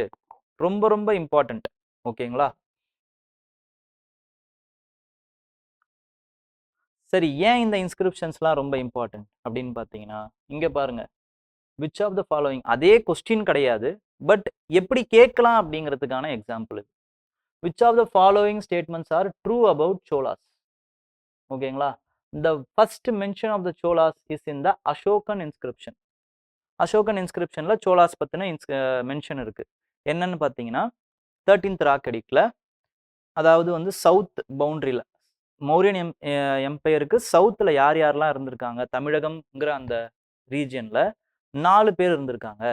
சோலாஸ், சேலாஸ், சேலாஸ்ன்னு வராது, கேரள புத்ராஸ்ன்னு வரும். பாண்டியாஸ், சத்யபுத்ராஸ், இவங்க 4 பேர் இருந்திருக்காங்கன்னு சொல்லியிருக்காங்க. அதுல சோலாஸ்ன்ற வேர்டு அப்ப முதல்ல அசோகன் இன்ஸ்கிரிப்ஷன்ல தான் பதிவாயிருக்கு. ஓகேங்களா? அதுல இருந்து தான் நம்ம தெரிஞ்சுக்கிறோம். நெக்ஸ்ட் தேவர் இண்டிபெண்டன்ட் ரூலர்ஸ் இன் தமிழகம். ஓகேங்களா? நெக்ஸ்ட் பாருங்க, Kanniyakumari inscription and Anbil plates give information of the early Cholas. அப்போ இந்த பிளேட்டை பத்தி, இன்ஸ்கிரிப்ஷன்ஸை பத்தி இதெல்லாம் நம்ம தெரிஞ்சு வச்சுக்கணும். அப்போ அது கரண்ட் அஃபேர்ஸ்ல வந்தா இன்னும் கூடுதல் கவனம் தேவை. அப்ப பல்லவர்கள் பத்தி, சோலாஸ் பத்தி இப்படி எல்லாம் கேட்கறதுக்கு வாய்ப்புகள் இருக்கு. ஓகேங்களா? நெக்ஸ்ட் என்னன்னு பாத்தீங்கன்னா, இப்போ இது வரைக்கும் நம்ம பார்த்தது எல்லாமே தமிழ்நாடு சம்பந்தப்பட்ட நியூஸ். இதுக்கப்புறமா இந்தியா சம்பந்தப்பட்ட நியூஸ் பார்ப்போம். அடுத்து வேர்ல்டு இருந்தால் பார்ப்போம். அதுக்கு அடுத்து environment, economy, science and technology, இந்த மாதிரி ஒவ்வொரு பிரிவா நம்ம பார்த்துக்கிட்டு போவோம். ஓகேங்களா? அப்பதான் உங்களுக்கு செக்ஷன் பை செக்ஷனா படிக்கிறதுக்கு எதுவா இருக்கும் அப்படின்னு நான் இந்த அரேஞ்ச்மெண்ட்டை பண்ணி வச்சிருக்கேன். ஓகே, இப்போ India sends notice to Pakistan to amend 1960s Indus water treaty. ஓகேங்களா? இண்டஸ் வாட்டர் ட்ரீட்டி அப்படிங்கிறது என்னங்கிறத இப்போ பார்க்கணும். இதோட கீவேர்ட்ஸ் என்ன அப்படின்னு பார்த்தீங்கன்னா, இந்த நியூஸ் ஃபர்ஸ்ட் என்ன, இந்தியா இண்டஸ் வாட்டர் ட்ரீட்டியை திருப்பி மறுபரிசீலனை பண்ணணும் அப்படின்னு பாகிஸ்தானுக்கு ஒரு நோட்டீஸ் அமைச்சிருக்காங்க. இதுதான் இதை பற்றின நியூஸ். ஓகேங்களா? அப்போ இதுல கீவேர்டு என்ன அப்படின்னு பார்த்தீங்கன்னா, அந்த இண்டஸ் வாட்டர் ட்ரீட்டி அப்படிங்கிறது தான். அப்போ அதை பத்தி நம்ம விவரம் தெரிஞ்சுக்கணும். இண்டஸ் வாட்டர் ட்ரீட்டி அது 1960ல போடப்பட்ட ஒரு ஒப்பந்தம். யாருக்கும் இந்தியாவுக்கும் பாகிஸ்தானுக்கும். எதை பத்தி? இண்டஸ் ரிவரை பகிர்ந்து உபயோகிக்கிறதுக்காக அதை நம்ம இந்த இண்டஸ் வாட்டர் ட்ரீட்டியை போட்டிருக்காங்க. இப்போ இண்டஸ் ரிவரை மட்டும்தான் பண்ணுவாங்களா அப்படின்னா கிடையாது. அதனுடைய ட்ரிபியூட்ரிஸ், அதனுடைய கிளை ஆறுகள், இதை எல்லாத்தையுமே 2 பேரும் பிரிச்சுக்கிறாங்க, இந்தியாவும் பாகிஸ்தானும். எப்படி பிரிச்சுக்கிறாங்க அப்படிங்கிறதா இந்த ஒப்பந்தம். அது எப்படிங்கிறத பார்ப்போம். West flowing rivers, east flowing rivers அப்படின்னு 2 இருக்கு. இண்டஸ் ட்ரீட்டிலேயே பார்த்தீங்க அப்படின்னா west flowing rivers, east flowing rivers. ஓகேங்களா? பிரிச்சோம் அப்படின்னா இண்டஸ், ஜெலம், சினாப் இது பாகிஸ்தானுக்கு சொந்தமான ரிவர்ஸ். ரவி, பியாஸ், சட்லஜ் இது இந்தியாவுக்கு சொந்தமான ரிவர்ஸ். இது ஈஸ்ட்ல இருக்கிற ரிவர்ஸ், அது வெஸ்ட்ல இருக்கிற ரிவர்ஸ். இது உனக்கு சொந்தம், இது எங்களுக்கு சொந்தம் அப்படின்னு பிரிச்சுக்கிட்டாங்க. ஓகேங்களா? இந்த வெஸ்ட் ஃப்ளோயிங் ரிவர்ஸே பார்த்தீங்க அப்படின்னா இந்தியா என்ன பண்ணக்கூடாதுன்னா தடை தான் போடக்கூடாது. அதுக்கான வாட்டரை நம்ம யூஸ் பண்ணிக்கலாம். ஓடும்போதே அந்த வாட்டரை யூஸ் பண்றதா இருக்கட்டும், இல்லைன்னா ஹைட்ரோ எலக்ட்ரிக் பவர் ஜென்ரேட் பண்றதா இருக்கட்டும், டேம் மாதிரி கட்டி தான் அதை வந்து தடை தான் பண்ணக்கூடாது அதோட ஃப்ளோவை. ஆனால் வந்து போகும்போதே அதை என்ன பண்ணலாம் அப்படின்னு பார்த்தீங்கன்னா டேம் மாதிரி கட்டி அதுலேருந்து ஹைட்ரோ எலக்ட்ரிக் டேம்னு இல்லை, அதை ராட்டினம் மாதிரி சுத்த வச்சு நம்ம ஹைட்ரோ எலக்ட்ரிக் பவரை எடுத்துக்கலாம். இதுக்கான உரிமை நமக்கு இருக்கு. ஓகேங்களா?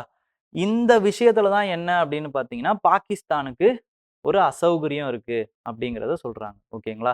அதனால ஆனா இது நம்மளை பொறுத்த வரைக்கும் பார்த்தீங்கன்னா இந்த ட்ரீட்டி அவங்களுக்கு மிகப்பெரிய ஒரு பரிசுன்னே சொல்லலாம். ஏன்னா இண்டஸ் ரிவர்ல இருக்கிற 80% ரைட்ஸ் வந்து அவங்களுக்கு தான் இருக்கு. 20% தான் நம்மளே வச்சிருக்கோம். இன்னும் இந்த மேப்ல பார்த்தீங்க அப்படின்னா இந்த சட்லஜ் இந்த பியாஸ் ரிவர் இருக்கு பார்த்தீங்களா, இது முழுக்க முழுக்க இந்தியாவுக்குள்ள இருக்கிற ரிவர். ஓகேங்களா? அததான் இந்தியாவுக்குள்ள இருக்க ரிவரை நம்ம வச்சிருக்கிறோங்கிறது தான் இந்த ட்ரீட்டி. அதனாலதான் 20% அது குறையுது. ஓகேங்களா? ஆனாலுமே பாகிஸ்தானுக்கு இந்த ட்ரீட்டி மேல அசௌகரியம் இருக்கு. ஓகேங்களா? என்ன சொல்றாங்க அப்படின்னு பார்த்தீங்கன்னா, இவங்க வந்து சில இந்தியர்கள் வந்து சில ப்ராஜெக்ட்ஸ் வந்து இந்த இண்டஸ் ரிவர்ல பண்றாங்க. இது அந்த ட்ரீட்டிக்கு எதிரா இருக்கு அப்படின்லாம் நிறைய வாட்டி அவங்க கம்ப்ளைண்ட் பண்ணியிருக்காங்க. ஆனா நம்ம அந்த மாதிரி எதுவும் பண்ணதே கிடையாது. ஓகேங்களா? இந்த ப்ராஜெக்டா இருக்கட்டும், ராட்டில் ஹைட்ரோ எலக்ட்ரிக் ப்ராஜெக்ட்டோ இல்ல கிஷன் கங்கா டிஸ்பியூட் ப்ராஜெக்ட் இது எல்லாமே அந்த ட்ரீட்டியின் அடிப்படைக்கு உட்பட்டு தான் நம்ம செஞ்சுக்கிட்டு இருக்கோம். இத்தனைக்கும் வந்து வேர்ல்டு பேங்கோடைய கன்கரன்ஸ் அதாவது ஒப்புதல் வந்து இதுக்கு இந்த ராட்டில் ஹைட்ரோ எலக்ட்ரிக் ப்ராஜெக்ட்டுக்கு கொடுத்துருக்காங்க. இருந்தாலுமே அவங்களுடைய அந்த டிஸ்சாட்டிஸ்ஃபேக்ஷனை பாகிஸ்தான் அரசு தெரிவிச்சுக்கிட்டே இருக்கு. இதனால தான் நம்ம என்ன பண்ணியிருக்கோம்னா இந்த ட்ரீட்டியை இப்போ நம்ம மறுபரிசீலனை செய்யணும் அப்படின்னு சொல்லியிருக்கோம். ஓகேங்களா? இதுதான் நியூஸ். இந்த இண்டஸ் வாட்டர் ட்ரீட்டியோட டிஸ்கிரிப்ஷன்.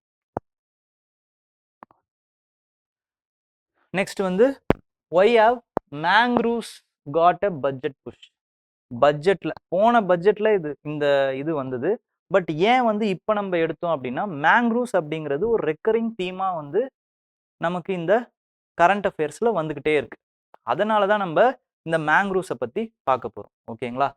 இதுல இந்த நியூஸ் இந்த ஸ்கீம் இருக்கு பாத்தீங்களா, இதுதான் ரொம்ப ரொம்ப இம்பார்ட்டன்டான ஸ்கீம். இதுல இருந்து கொஸ்டின் வர்றதுக்கு நிறைய வாய்ப்புகள் இருக்கு. ஓகேங்களா?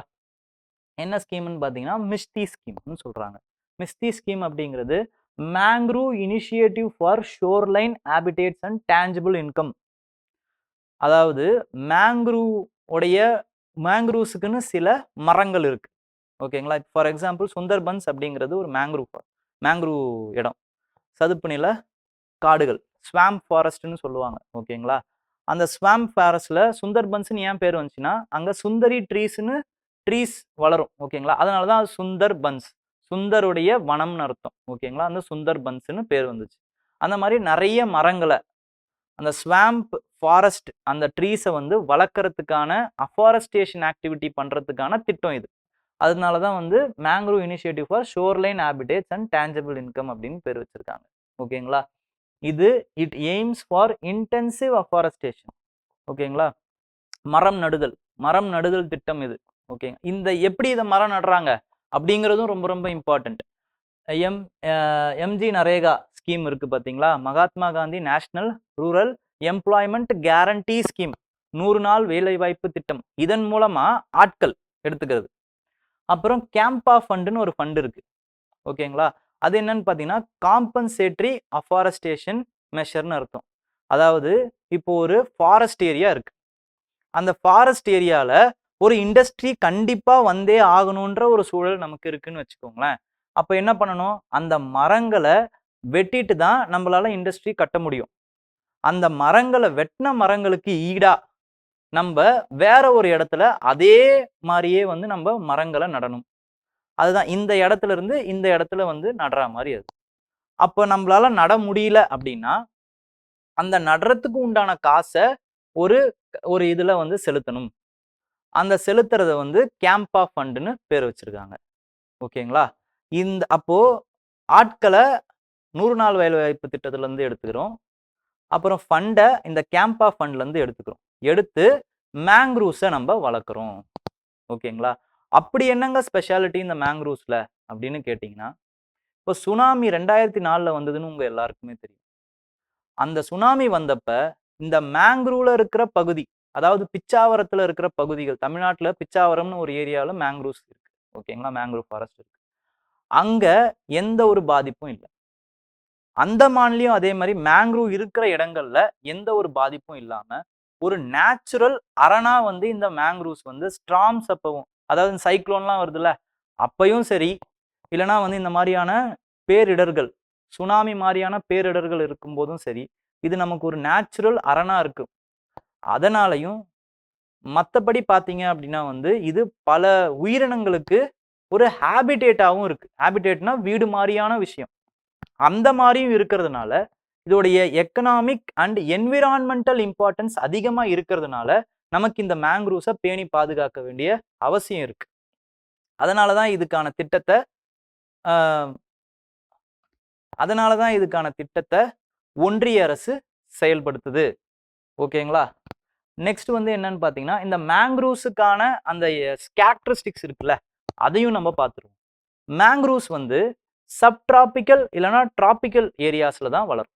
ஓகேங்களா? டிராபிக்கல் இல்லைன்னா சப்டிராபிக்கல் ஏரியாஸ். ஓகேங்களா?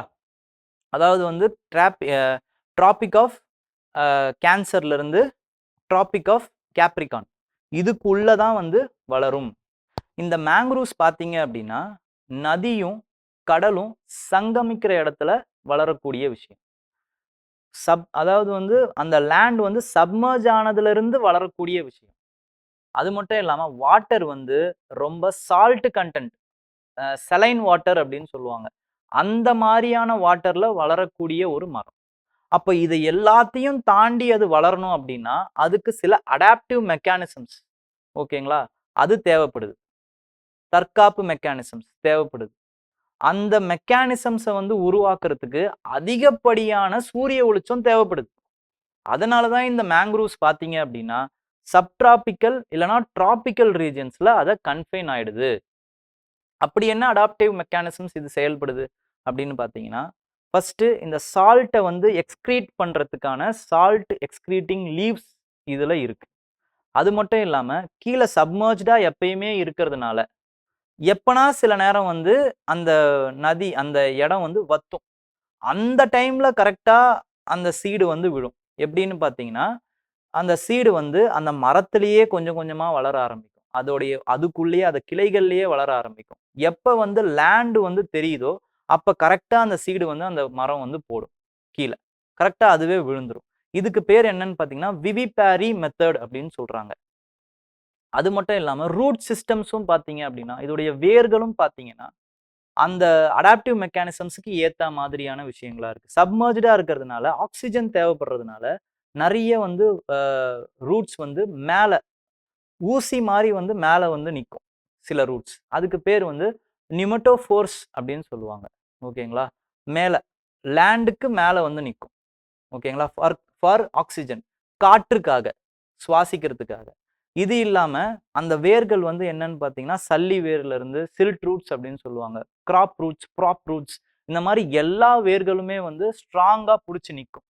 ஓகேங்களா? ஸோ இதனால தான் இந்த அடாப்டிவ் மெக்கானிசம்ஸ்னால தான் இதுக்கான கூடுதல் அந்த இன்டென்சிட்டி, சோலார் இன்டென்சிட்டி தேவைப்படுது. ஓகேங்களா?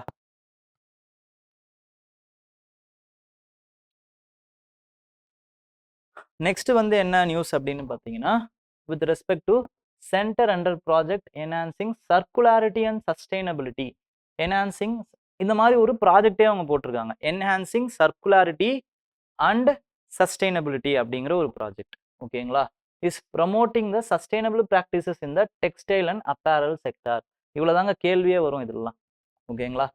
Enhancing the circularity and sustainability is promoting for which of the following sectors. இவ்வளோதான் கொஸ்டின். டெக்ஸ்டைல் அண்ட் அப்புறமா வந்து for example textile and apparel. ஓகேங்களா? இந்த மாதிரியான ஸ்டேட்மெண்ட் தான் இருக்க போகுது. ஓகே, ஆனால் நம்ம கூடுதலான சில விவரங்களையும் இதுல இருந்து பார்த்துருவோம். என்ன அப்படின்னா, யாரோட சேர்ந்து இதை பண்றாங்க இப்படியும் கேட்கறதுக்கு வாய்ப்பு இருக்குல்ல. Indian government in collaboration with UNEP, United Nations environment programme அப்படின்னு இதை சொல்லுவாங்க. ஓகேங்களா? இது எதுல இது எப்போ உருவாக்கப்பட்டது அப்படின்னு பார்த்தீங்கன்னா, இந்த ப்ரோக்ராம் யுஎன்இபி எப்போ உருவாக்கப்பட்டது அப்படின்னு பார்த்தீங்கன்னா 1972ல உருவாக்கப்பட்டது. ஓகேங்களா? இதோட ஹெட் குவார்ட்டர்ஸ் எங்க இருக்கு அப்படின்னு நீங்க கமெண்ட்ல சொன்னீங்கன்னா நான் ரொம்ப சந்தோஷப்படுவேன். ஓகேங்களா? நெக்ஸ்ட் வந்து இதோட சேர்ந்து தான் இந்த project enhancing circularity and sustainability in இந்தியாவை ப்ராஜெக்டை லான்ச் பண்ணியிருக்காங்க இந்தியன் கவர்மெண்ட். அது வேஸ்ட் டு வெல்த் அப்படிங்கிற அந்த ஸ்கீமுக்கு உள்ள இந்த ஸ்கீமை லான்ச் பண்ணியிருக்காங்க. வேஸ்ட் டு வெல்த் அப்படின்னா என்னன்னா, இப்போ சாதாரணமாக ஒரு ப்ராசஸ் எப்படி இயங்கும், ஒரு மேனுஃபேக்சரிங் ப்ராசஸ் எப்படி இயங்கும்னா, ஒரு ரா மெட்டீரியல் இருக்கும், ஒரு வளம். அந்த வளத்தை எடுத்து, அந்த ரா மெட்டீரியலை எடுத்து, அது வந்து ஒரு வெல்த், ரா மெட்டீரியலுங்கிறது. அதை எடுத்து நமக்கு தேவையான ஒரு பொருளை உருவாக்கும். ஓகேங்களா? ஃபார் எக்ஸாம்பிள், ஒரு லித்தியம் இருக்கு. அதுல இருந்து லித்தியமையும் கோபால்ட்டையும் சேர்த்து லித்தியம் அயான் பேட்டரிஸ் அப்படிங்கிறத உருவாக்குறோம். அதுக்கப்புறம் என்ன பண்றோம், அதை நம்ம யூஸ் பண்றோம். யூஸ் பண்ணிட்டு அந்த பேட்டரியை வேஸ்ட் அப்படின்னு தூக்கி போட்டுரும். அப்போ ஒரு வளம் அங்க வேஸ்டா மாறிடுது. இந்த ஸ்கீம் படி என்னன்னு பாத்தீங்கன்னா, இது சர்க்குலாரிட்டின்னு வருது பாருங்க. சர்க்குலாரிட்டினா சர்க்குலர் எக்கானமி, சுழற்சி பொருளாதாரத்தை நம்ம ஊக்குவிக்கிறோம். அப்போ இந்த வேஸ்ட்டை திருப்பி என்ன பண்றோம்னா, நமக்கு தேவையான வெல்த்தா மாத்துறோம். இதுதான் வேஸ்ட் டு வெல்த் ஸ்கீம். ஓகேங்களா? The main objective of the project is to reduce the negative impacts of the textile sector. Negative impact of the textile sector வந்து டிக்ரீஸ் பண்றது தான், இதோடைய ரெடியூஸ் பண்றது தான் இந்த ஆப்ஜெக்டிவ். ஆப்ஜெக்டிவ் நம்ம ரொம்ப முக்கியம்னு நம்ம சொல்லியிருக்கோம். ஓகேங்களா? Aim of this circularity and sustainability project என்னன்னு கேட்கலாம். ஓகேங்களா? நெக்ஸ்ட் வந்து என்ன அப்படின்னு பார்த்தீங்கன்னா, இது எதை பத்தினதுன்னா பாலிஸ்டர் பத்தினது. சிந்தட்டிக் டெக்ஸ்டைலான பாலிஸ்டர் நிறைய சேர்ந்துக்கிட்டே இருக்கிறதுனால நமக்கு ரொம்ப ஆபத்து. த்ரோ அவே கல்ச்சர் அப்படின்னு சொல்லுவாங்க. யூஸ் பண்ணிட்டு அதை தூக்கி போட்டுறது ஒரு விஷயத்த. அது இந்த கன்சியூமரிஸ்டிக் காலத்துல ரொம்ப அதிகமாக ஆயிட்டே இருக்கு அப்படிங்கிறது ஒரு கன்சர்ன். அதுவும் இல்லாம இது ஏன் இப்போ லான்ச் பண்ணியிருக்காங்கன்னா, உலகம் ஃபுல்லா இருக்க பிளாஸ்டிக் டெக்ஸ்டைல் வேஸ்ட்டை கம்பேர் பண்ணும்போது அதுல இந்தியா 8.5% ஆஃப் டெக்ஸ்டைல் வேஸ்ட்டை உருவாக்குது அப்படிங்கிறதும் ஒரு புள்ளி விவரமா இருக்கு. அதாவது 100 டெக்ஸ்டைல் வேஸ்ட்ல இந்தியாவோட வேஸ்ட் 8 வேஸ்டா இருக்கு. அதனால அது ரொம்ப இம்பார்ட்டன்ட். இந்த ஸ்கீம் வந்து ரொம்ப இம்பார்ட்டண்டா இருக்கு. நெக்ஸ்ட் வந்து என்னன்னு பார்த்தீங்கன்னா, நான் ஆல்ரெடி சொல்லியிருக்கேன், சோலார்னு வந்தாலே அதை படிச்சிருங்க அப்படின்ட்டு. அதே மாதிரியே சில ஸ்கீம்ஸ் வந்திருக்கு. Centre extends the deadline for solar scheme. இது என்ன சோலார் ஸ்கீம் அப்படின்னு பார்த்தீங்கன்னா, roof top solar programme. Rooftop solar program. Government has extended PM Kusum scheme till March 2026. PM Kusum அப்படிங்கிறது என்னன்னா, roof top solar power project, power பிளான்ட்டை வந்து நம்ம உருவாக்க போறோம். எவ்வளவு மதிப்பிலானது அப்படின்னு பார்த்தீங்கன்னா, கிட்டத்தட்ட 30,800 மெகாவாட் மதிப்பிலான அந்த சோலார் கெப்பாசிட்டியை நம்ம இன்க்ரீஸ் பண்றது அப்படிங்கிறதா நம்மளோட எய்ம். எதுக்குள்ள இருந்தது அப்படின்னு பார்த்தீங்கன்னா 2020க்குள்ள இருந்தது, 2022க்குள்ள இருந்தது. அதை நம்ம இப்போ என்ன பண்ணியிருக்கோம் அப்படின்னு பார்த்தீங்கன்னா 2026 அதோட இதுவை மாற்றிருக்கோம். ஓகேங்களா? இப்போ பிஎம் குசம் அப்படிங்கிறதுன எக்ஸ்பேன்ஷன் என்ன அப்படின்னு பார்த்தீங்கன்னா, பிரதான் மந்திரி, பிஎம்னாலே பிரதான் மந்திரி, பிரைம் மினிஸ்டர் அப்படின்னு அர்த்தம். ஓகேங்களா? கிசான், ஃபார்மர்னு அர்த்தம். உர்ஜா, ஓகேங்களா? உர்ஜா அப்படிங்கிறது எனர்ஜி. ஓகே. சுரக்ஷாங்கிறது என்னன்னு பார்த்தீங்கன்னா வந்து காப்பாத்துறது, ரக்ஷம். ஓகேங்களா? அண்ட் உத்தன் அப்படிங்கிறது என்னன்னு பார்த்தீங்கன்னா உத்தமம் அப்படின்னு அர்த்தம். உத்தமமான ஸ்கீமா இது. ஓகேங்களா? எனர்ஜி, ஃபார்மர்ஸுக்கு தேவையான எனர்ஜியை கொடுக்கறது எது மூலமா? சோலார் மூலமா கொடுக்குறது. இவ்வளவுதான் பிஎம் குசம் ஸ்கீம். ஓகே. அதுல 3 காம்போனன்ட் இருக்குங்க. 3 காம்போனன்ட் என்ன அப்படின்னு பார்த்தீங்கன்னா, component A, installation of 10,000 megawatt of solar capacity. ஓகேங்களா? அது by installing small power plants, solar power plants, 2 megawatt இருக்கிற சோலார் பவர் பிளான்ஸ், அந்த மாதிரி 10,000 மெகாவாட்டை தயாரிக்கணும். அதுதான் ஃபர்ஸ்ட் காம்போனன்ட். செகண்ட் காம்போனன்ட் என்ன அப்படின்னு பார்த்தீங்கன்னா, எலக்ட்ரிக் பம்பை கொடுக்கறது, சோலார் பம்பை கொடுக்கறது. அதுதான் வந்து செகண்ட் காம்போனன்ட். அதுவும் எப்படின்னா சோலார் அந்த கிரிட்ல கனெக்ட் இல்லாம கொடுக்கறது. தேர்டு காம்போனன்ட் சி வந்து என்னன்னு பார்த்தீங்கன்னா, கிரிட் கனெக்டிவிட்டியோட சோலார் பவர் பம்பை கொடுக்குறது. இந்த கிரிட் அப்படிங்கிறது என்னன்னா, காமனா எலக்ட்ரிசிட்டி எல்லா அந்த சோலார் பம்ப் கனெக்டிவிட்டி இருக்கும், அதில் கனெக்ட் பண்ணி கொடுப்பாங்க. சோலார் பவர் பிளான்ட் அப்படிங்கிறது என்னன்னு பார்த்தீங்கன்னா, தனியாகவே இயங்கும். சோலார் பம்புக்கு மேலேயே ஒரு சின்ன சோலார் பேனல் வச்சிருப்பாங்க, அதன் மூலமா அந்த பம்ப் இயங்கும். இவ்வளவுதான். ஓகேங்களா? நெக்ஸ்ட் வந்து என்ன அப்படின்னு பார்த்தீங்கன்னா இன்டர்நேஷனல் சோலார் அலையன்ஸ். ஓகே, இதுவுமே வந்து நியூஸ்ல வந்துகிட்டே இருக்கு. எதனால நியூஸ்ல வந்துகிட்டே இருக்கு அப்படின்னு பார்த்தீங்கன்னா, சில பேர் வந்து இப்பதான் ஜாயின் பண்ணுவாங்க. ஓகேங்களா, சில கண்ட்ரிஸ் ஜாயின் பண்ணியிருக்கும், அதனால நியூஸ்ல வரும். சில நேரம் வந்து என்ன பண்ணுவாங்கன்னா வந்து இந்த மாதிரி வந்து மத்திய அமைச்சர்கள் கிட்ட கொஸ்டின்ஸ் கேட்டிருப்பாங்க. சைனா வந்து மெம்பர் ஆகிறதுக்கு உங்களுக்கு சம்மதமா? அவரு வந்து ஆமான்னு சொல்லியிருப்பாரு. ஆனா அது மெம்பர் ஆகணுமா ஆனாமாங்கிறது நமக்கு முக்கியம் இல்ல. பட் இன்டர்நேஷனல் சோலார் அலையன்ஸே நமக்கு இம்பார்ட்டன்ட். ஆனா இதுல இன்னொன்னு நம்ம என்ன இன்டர்பிரேட் பண்ணலாம் அப்படின்னு பார்த்தீங்கன்னா, இந்த அலையன்ஸ்ல சைனா இன்னும் மெம்பர் ஆகல அப்படிங்கிறது ரொம்ப ரொம்ப இம்பார்ட்டன்ட். ஏன்னா அ அந்த சூஸ் த பெஸ்ட் ஆன்சர்ல வந்து China is also a member of international solar அலையன்ஸ்னு அடுத்த கட்டமான கொஸ்டின்ஸ் கேட்கறதுக்கு வாய்ப்புகள் இருக்கு.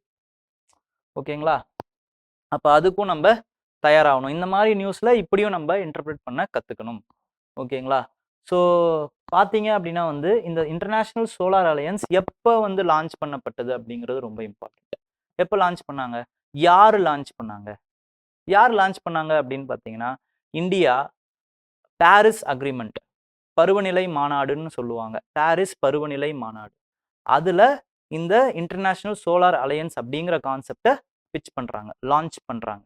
இந்த இன்டர்நேஷனல் சோலார் அலையன்ஸ் என்ன வந்து உருவாக்க போகுது, இல்ல என்ன அடைய போகுது அப்படின்னு பார்த்தீங்கன்னா, அந்த டிராபிக் ஆஃப் கேன்சர்ல இருந்து கேப்ரிகான் வரைக்குமான கண்ட்ரிஸ், இதுதான் வந்து என்னன்னு பார்த்தீங்கன்னா rich solar energy rich countries.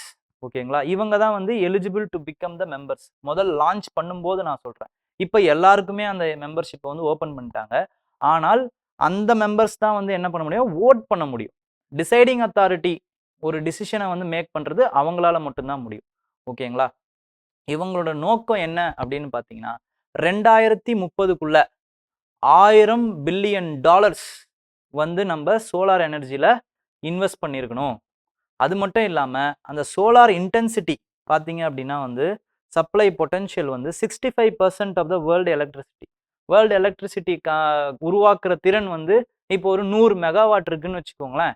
65 megawatt வந்து சோலார் எனர்ஜி மூலமாவே வரணும். அதுவும் எதுக்குள்ள அப்படின்னு பார்த்தீங்கன்னா 2030க்குள்ள இதை வந்து நம்ம அச்சீவ் பண்ணணும். அது மட்டும் இல்லாம டீகார்பனைசிங் அப்படிங்கிறது என்னன்னா, இந்த கார்பன் வெளியேற்றத்திலிருந்து ஒரு செக்டாரை தப்பிக்க வைக்கிறது.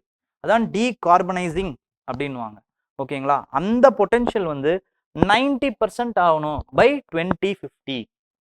இந்த இயர்லாம் ரொம்ப ரொம்ப இம்பார்ட்டன்ட். ஏன் இம்பார்ட்டன்ட்?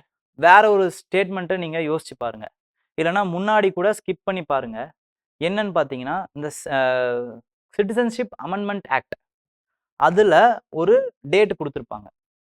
அந்த மாதிரியான டேட்ஸ் வந்து இம்பார்ட்டண்ட்டா தேவைப்படுது. அதே மாதிரி தான் இந்த ஸ்கீம்ஸ்ல இந்த டேட்ஸ்லாம் ரொம்ப ரொம்ப இம்பார்ட்டன்ட். 2030, 2050 இதெல்லாம் ரொம்ப ரொம்ப இம்பார்ட்டன்டான டேட்ஸா நம்ம கன்சிடர் பண்ணலாம். ஓகேங்களா,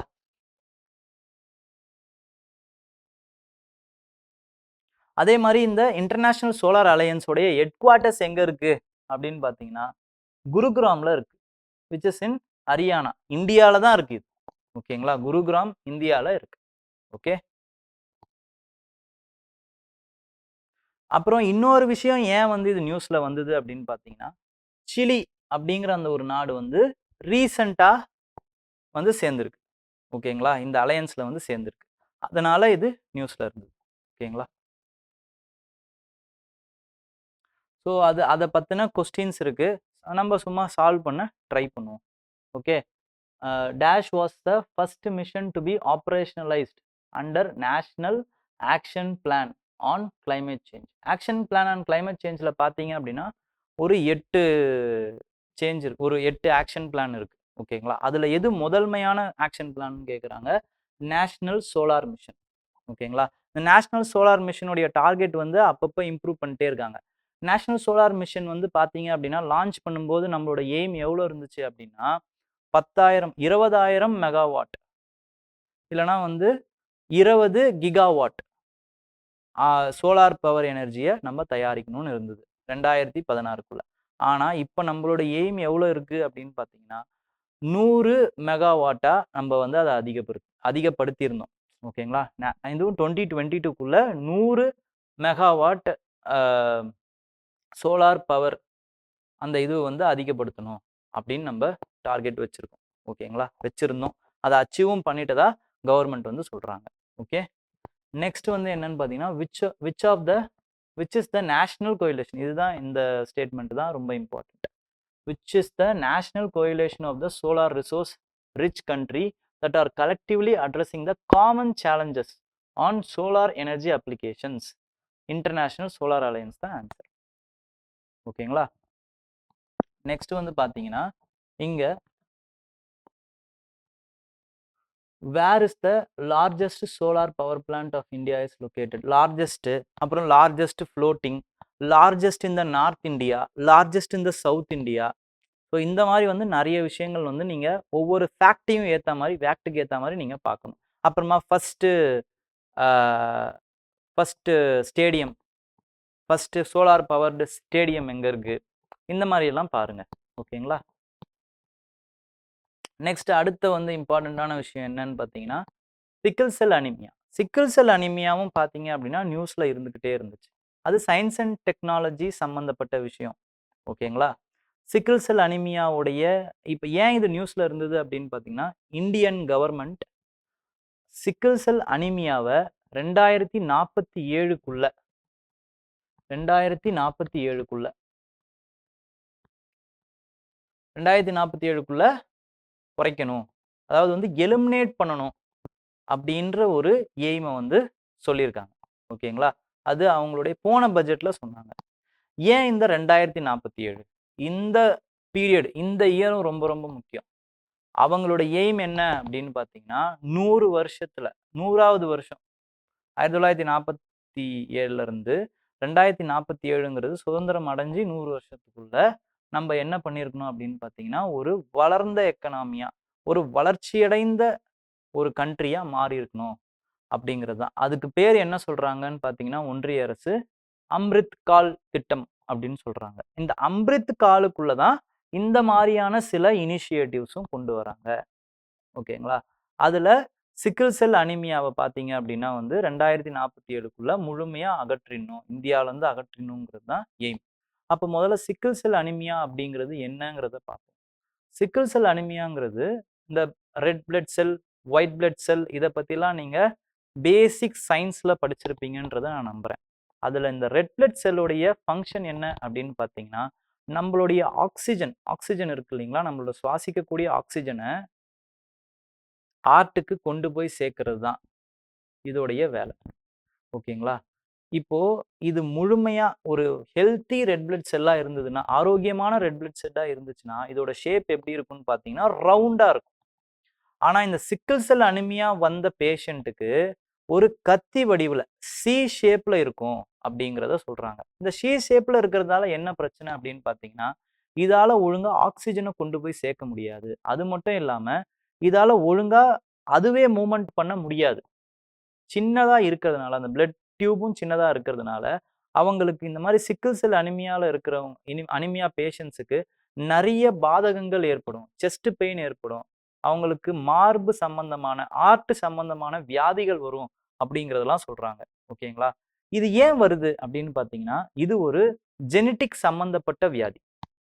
அதாவது ஒரே ரத்தத்துக்குள்ள கலப்பு திருமணங்கள், அதாவது ஒரே ரத்தத்துக்குள்ள திருமணங்கள் பண்றாங்க அப்படின்னா அவங்களுக்கு இந்த மாதிரியான வியாதிகள் வரக்கூடிய சூழ்நிலைகள், அபாயங்கள் இருக்கு. சொந்தங்களுக்குள்ள கல்யாணம் பண்றாங்க அப்படின்னா அந்த மாதிரியான விஷயங்களுக்கு வியாதிகள் வரக்கூடிய ஆபத்துகள் இருக்கு. அப்ப என்ன பண்ணணும், இந்த மாதிரி சொந்தத்துக்குள்ள கல்யாணம் பண்றவங்க யார் யாரெல்லாம் அதிகமா இருக்காங்களோ அவங்களுக்கு இந்த அவேர்னஸை ஏற்படுத்தணும் அப்படிங்கிறது தான் ரொம்ப ரொம்ப இம்பார்ட்டன்ட்.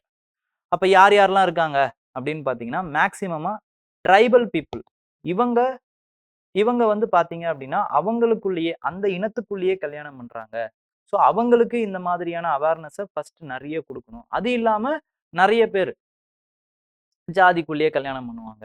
இவங்கள மாதிரி ஆளுங்களுக்கும் நம்ம வந்து இந்த அவேர்னஸ் கேம்பெயினை கொண்டு போய் சேர்க்கறதன் மூலமா இந்த அனிமியாவை நம்மளால தடுத்து நிறுத்த முடியும்.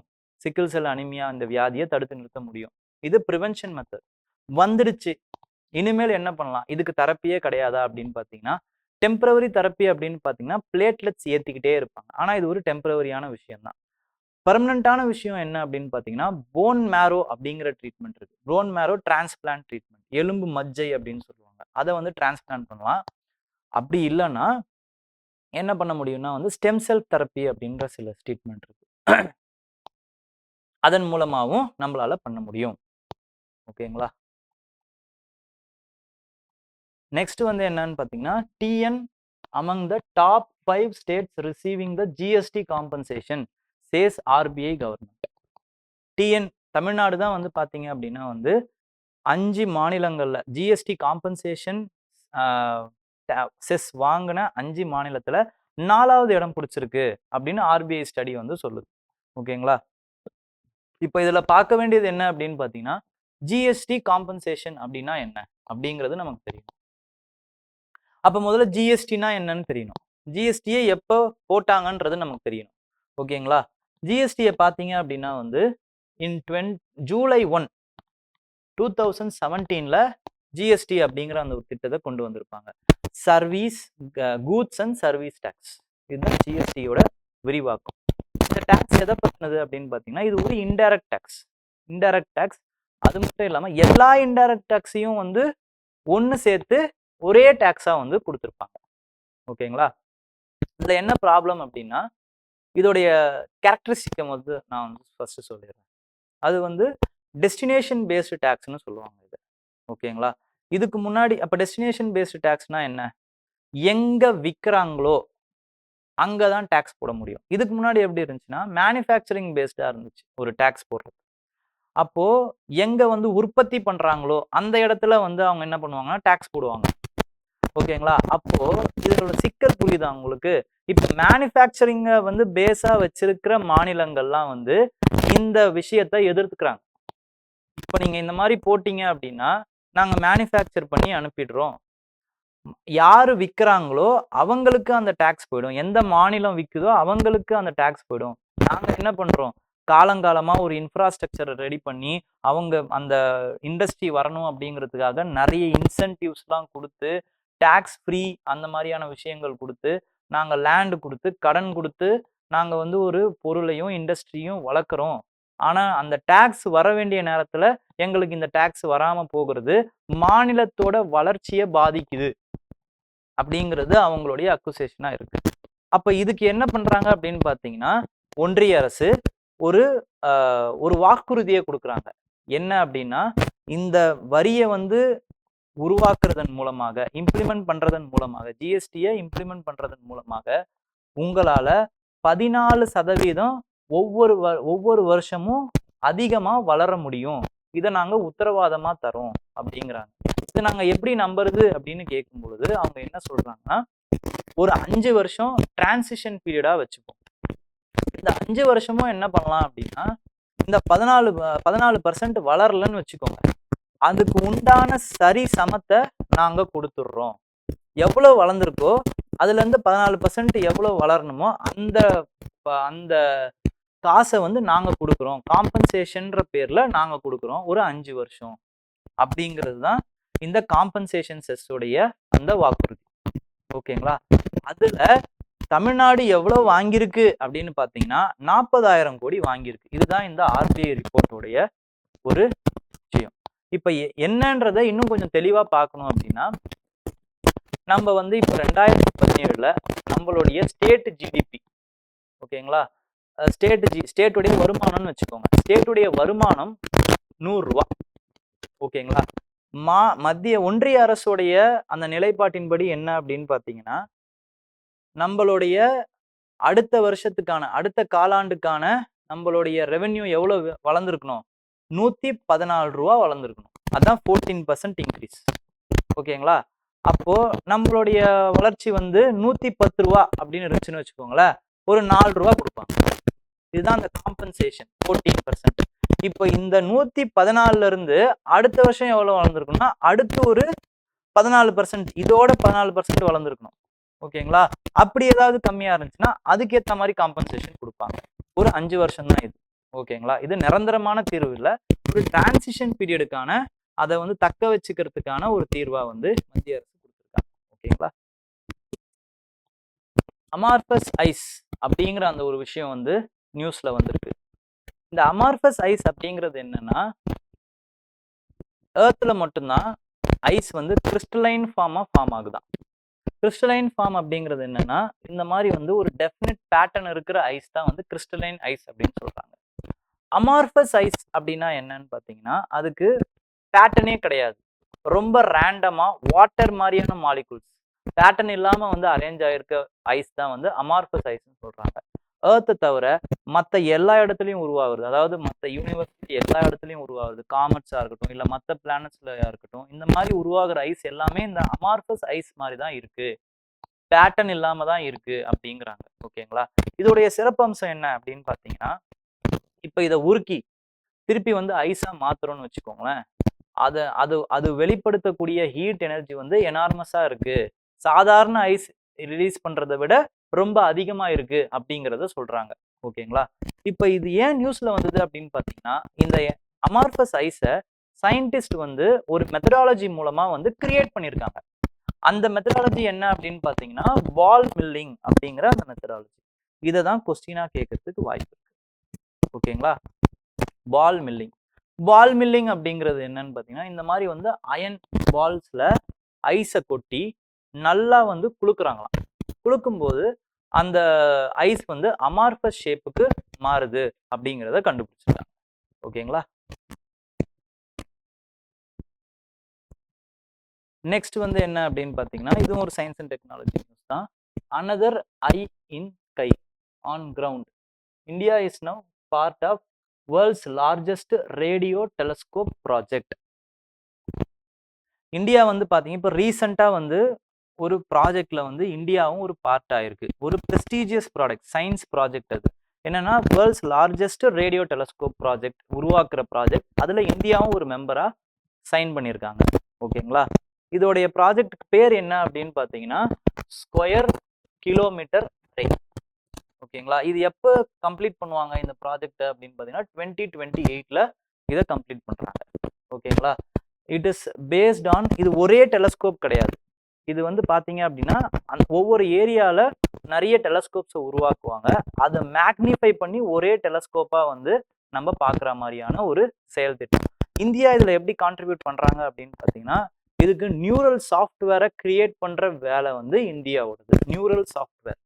ஓகேங்களா? அது மட்டும் இல்லாமல் ஒரு லெகோ அப்படிங்கிறது என்னன்னு பார்த்தீங்கன்னா, லெகோ அப்சர்வேட்டரி அப்படிங்கிறது அந்த வளி மண்டலத்துல இருக்கிற கிராவிடேஷனல் வேவ்ஸ் அப்படின்னு சொல்லுவாங்க. அந்த கிராவிடேஷனல் வேவ்ஸை வந்து பார்க்கறதுக்கான உருவாச்சு அப்படின்னா வந்து அதை உணர்றதுக்கான ஒரு அப்சர்வேட்டரி தான் லெகோ அப்சர்வேட்டரி. இதை வந்து பார்த்தீங்க அப்படின்னா மகாராஷ்டிரால இந்தியா கன்ஸ்ட்ரக்ட் பண்ணிட்டு இருக்கு. இதுவுமே வந்து பெரிதும் ஹெல்ப்ஃபுல்லா இருக்கும் அப்படிங்கிறத நம்புறாங்க. ஓகேங்களா? வேற எந்தெந்த நாடுகள்லாம் வந்து இந்த ப்ராஜெக்ட்ல வந்து மெம்பர்ஸா இருக்கிறாங்க அப்படின்னு பார்த்தீங்கன்னா, South Africa, Australia, India, Britain, சைனாவும் இருக்காங்க. ஓகேங்களா? ரொம்ப இம்பார்ட்டன்ட். இட்டாலி, போர்ச்சுகல், அப்புறமா வந்து நெதர்லாந்து, சுவிட்சர்லாந்து. ஓகே, இந்த மாதிரியான கண்ட்ரிஸ் இருக்கிறாங்க. எல்லா கண்ட்ரிஸும் இம்பார்ட்டன்ட் இல்லை. இதுக்கு ஹெட் குவார்ட்டர்ஸ் எங்க அப்படின்னு பார்த்தீங்கன்னா யூகே. ஸோ அந்த கண்ட்ரி இம்பார்ட்டன்ட். எங்க வைக்கிறாங்க அப்படின்னு பார்த்தீங்கன்னா 2 கண்ட்ரியில வைக்கிறாங்க. சவுத் ஆப்பிரிக்காலையும் ஆஸ்திரேலியாலையும் வைக்கிறாங்க. அப்போ அந்த 2 கண்ட்ரிஸும் இம்பார்ட்டன்ட். இந்தியா இருக்கிறதுனால இந்தியா இம்பார்ட்டன்ட். பக்கத்து நம்மளோட நெய்பர் சைனா இருக்கிறதுனால சைனா இம்பார்ட்டன்ட். இந்த அட்லீஸ்ட் இந்த கண்ட்ரிஸாவது நீங்க வந்து நல்லா தெரிஞ்சு வச்சுக்கணும். ஓகேங்களா? ஸோ இந்த வார வீக்லி அப்டேட்ஸ் கரண்ட் அஃபேர்ஸ் வந்து நம்ம பார்த்தோம் நண்பர்களே. வேற எதனா வந்து உங்களுக்கு சொல்லணும், இல்லை எதனா டவுட் இருக்கு அப்படின்னு நீங்க நினைச்சீங்கன்னா கமெண்ட் செஷன்ல வந்து சொல்லுங்க. நான் உங்களோட டவுட்ஸை கிளியர் பண்ண ட்ரை பண்றேன். ஓகேங்களா? All the best. தேங்க்யூ.